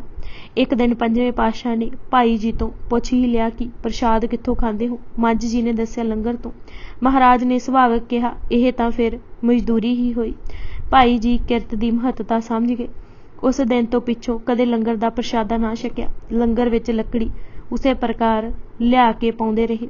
ਨਿੱਜ ਦੀ ਰੋਟੀ ਲਈ ਰਾਤ ਨੂੰ ਪੀਹਣ ਕਰਕੇ ਜੋ ਮਜ਼ਦੂਰੀ ਵਜੋਂ ਮਿਲਦਾ, ਉਸ ਨਾਲ ਗੁਜ਼ਾਰਾ ਕਰਦੇ।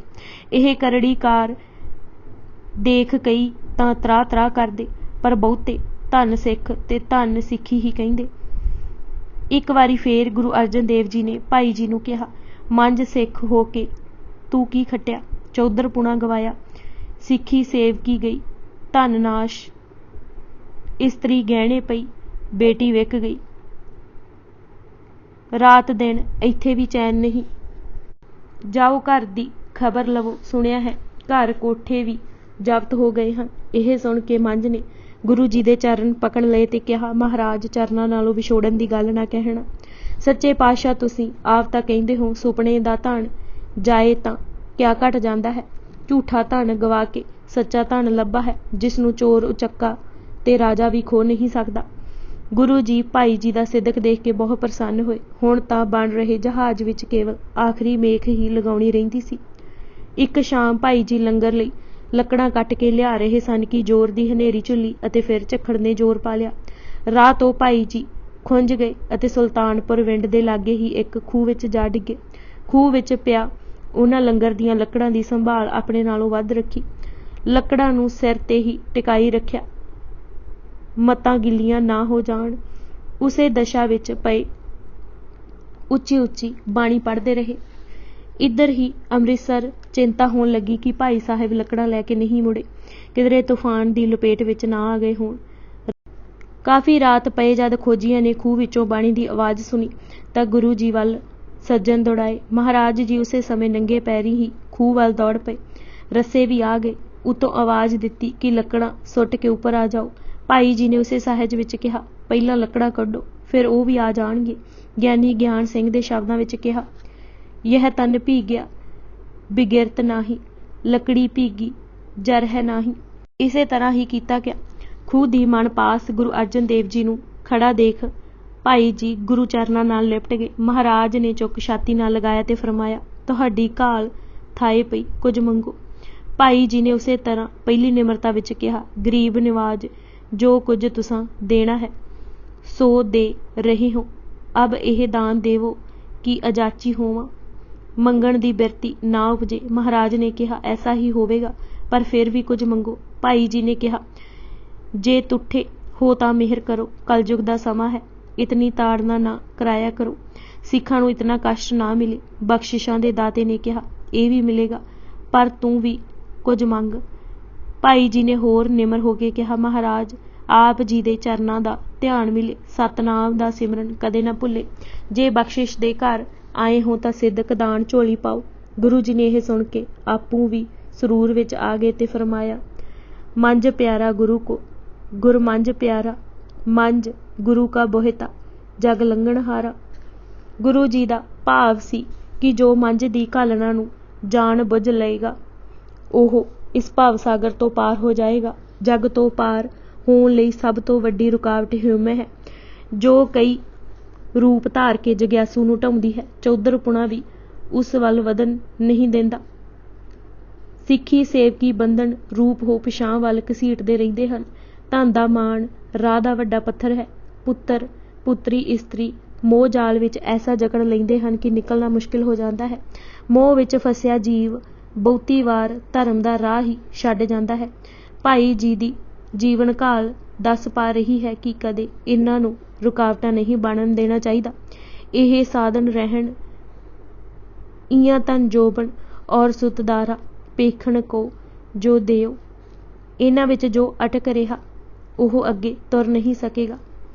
ਇਤਨਾ ਕੁਝ ਕਰਕੇ ਫਿਰ ਅਹੰਕਾਰੀ ਨਹੀਂ ਹੋਣਾ ਚਾਹੀਦਾ। ਨਿਮਰਤਾ ਨਿਰੋਲ ਸੇਵਾ ਨਾਲ ਰਹਿੰਦੀ ਹੈ। ਕਿਰਤ ਸੁੱਚੀ ਰੱਖਣੀ ਲਾਜ਼ਮੀ ਹੈ। ਕਰਮ ਦਾ ਫਲ ਮੰਗਿਆ ਤੋਂ ਹੋਰ ਹਿਊਮੈ ਉਪਜਦੀ ਹੈ। ਨਾਮ ਬਾਣੀ ਨਾਲ ਹੋਵੇ ਤਾਂ ਸੇਵਾ ਸਵਰਥ ਰਹਿਤ ਰਹਿੰਦੀ ਹੈ। ਨਿਰਲੋਭ ਸੇਵਾ ਦੇਖ ਗੁਰੂ ਦੌੜ ਕੇ ਪਾਸ ਆਉਂਦਾ ਹੈ। ਜੇ ਜਰਾ ਗੌਰ ਨਾਲ ਦੇਖਿਆ ਜਾਏ ਤਾਂ ਉਜਾੜ ਵਿੱਚ ਡਿੱਗੇ ਖੂਹ ਵਿੱਚ ਭਾਈ ਜੀ ਨੂੰ ਕੀ ਪਤਾ ਸੀ ਕਿ ਕੋਈ ਬਚਾਉਣ ਵਾਲਾ ਆ ਜਾਏਗਾ। ਉੱਥੇ ਵੀ ਸੇਵਾ ਦਾ ਖਿਆਲ ਨਾ ਛੱਡਿਆ ਅਤੇ ਲੰਗਰ ਦੀਆਂ ਲੱਕੜਾਂ ਦੀ ਸੰਭਾਲ ਕੀਤੀ। ਉਸ ਦਸ਼ਾ ਵਿੱਚ ਵੀ ਬਾਣੀ ਹੀ ਪੜ੍ਹਦੇ ਰਹੇ। ਜੋ ਵੀ ਸੇਵਾ ਨਿਸ਼ਕਾਮ ਹੋ ਕਰੇਗਾ, ਸਿਰ ਮੱਥੇ ਨਿਭਾਏਗਾ, ਗੁਰੂ ਮਾਲਕ ਆਪ ਲੱਜਾ ਰੱਖੇਗਾ ਅਤੇ ਛਾਤੀ ਨਾਲ ਲਗਾ ਬਖਸ਼ਿਸ਼ਾਂ ਕਰੇਗਾ। ਫਿਰ ਭਾਈ ਦਾ ਅਜਾਚੀ ਹੋਣਾ, ਮੰਗਣਾ ਅਤੇ ਲੋਕ ਭਲਾਈ ਲਈ ਗੁਰੂ ਪਾਸ ਅਰਦਾਸ ਕਰਨੀ ਵੀ ਇੱਕ ਉੱਚ ਅਵਸਥਾ ਦੀ ਨਿਸ਼ਾਨੀ ਹੈ। ਭਾਈ ਜੀ ਨੇ ਸ਼ਰਧਾ ਸਿਦਕ ਦੇ ਫੱਟਿਆਂ ਤੇ ਨਿਮਰਤਾ ਦੀ ਮੇਖ ਨਾਲ ਐਸਾ ਜਹਾਜ਼ ਤਿਆਰ ਕੀਤਾ ਕਿ ਉਸ ਤੇ ਚੜ੍ਹ ਕੇ ਕੋਈ ਵੀ ਭਵਸਾਗਰ ਤੋਂ ਪਾਰ ਹੋ ਸਕਦਾ ਹੈ। ਗੁਰੂ ਅਰਜਨ ਦੇਵ ਜੀ ਨੇ ਪੁੱਗਿਆ ਜਾਣ ਉਹਨਾਂ ਨੂੰ ਦੁਆਬੇ ਵਿੱਚ ਪ੍ਰਚਾਰ ਕਰਨ ਲਈ ਨਿਯਤ ਕੀਤਾ। ਮਹਾਨ ਕੋਸ਼ ਦੀ ਗਵਾਹੀ ਹੈ ਕਿ ਇਸ ਮਹਾਤਮਾ ਨੇ ਇਲਾਕੇ ਵਿੱਚ ਐਸਾ ਲੰਗਰ ਚਲਾਇਆ ਕਿ ਦੂਰ ਦੂਰ ਤੱਕ ਧੂਮਾਂ ਪਈਆਂ। ਨਾਮ ਦੇ ਇਤਨੇ ਛੱਟੇ ਮਾਰੇ ਕਿ ਘਰ ਘਰ ਅੰਦਰ ਹੁਣ ਧਰਮਸ਼ਾਲ ਹੋਈ। ਗੁਰੂ ਅਰਜਨ ਦੇਵ ਜੀ ਜਦ 1596 ਨੂੰ ਦੁਆਬੇ ਵੱਲ ਪ੍ਰਚਾਰ ਕਰਨ ਲਈ ਗਏ ਤਾਂ ਭਾਈ ਜੀ ਦੇ ਪਿੰਡ ਕੰਗਮਾਈ ਉਚੇਚੇ ਤੌਰ ਤੇ ਪੁੱਜੇ। ਭਾਈ ਜੀ ਦੇ ਪ੍ਰਚਾਰ ਢੰਗ ਦੀ ਉਹਨਾਂ ਬਹੁਤ ਹੀ ਉਪਮਾ ਕੀਤੀ। ਭਾਈ ਬਹਿਲੋ ਮਾਲਵਾ, ਭਾਈ ਮੰਝ ਦੁਆਬਾ ਅਤੇ ਚੌਧਰੀ ਲੰਗਾ ਮਾਝੇ ਵਿੱਚ ਸਿੱਖੀ ਦੇ ਥੰਮ੍ਹ ਸਨ।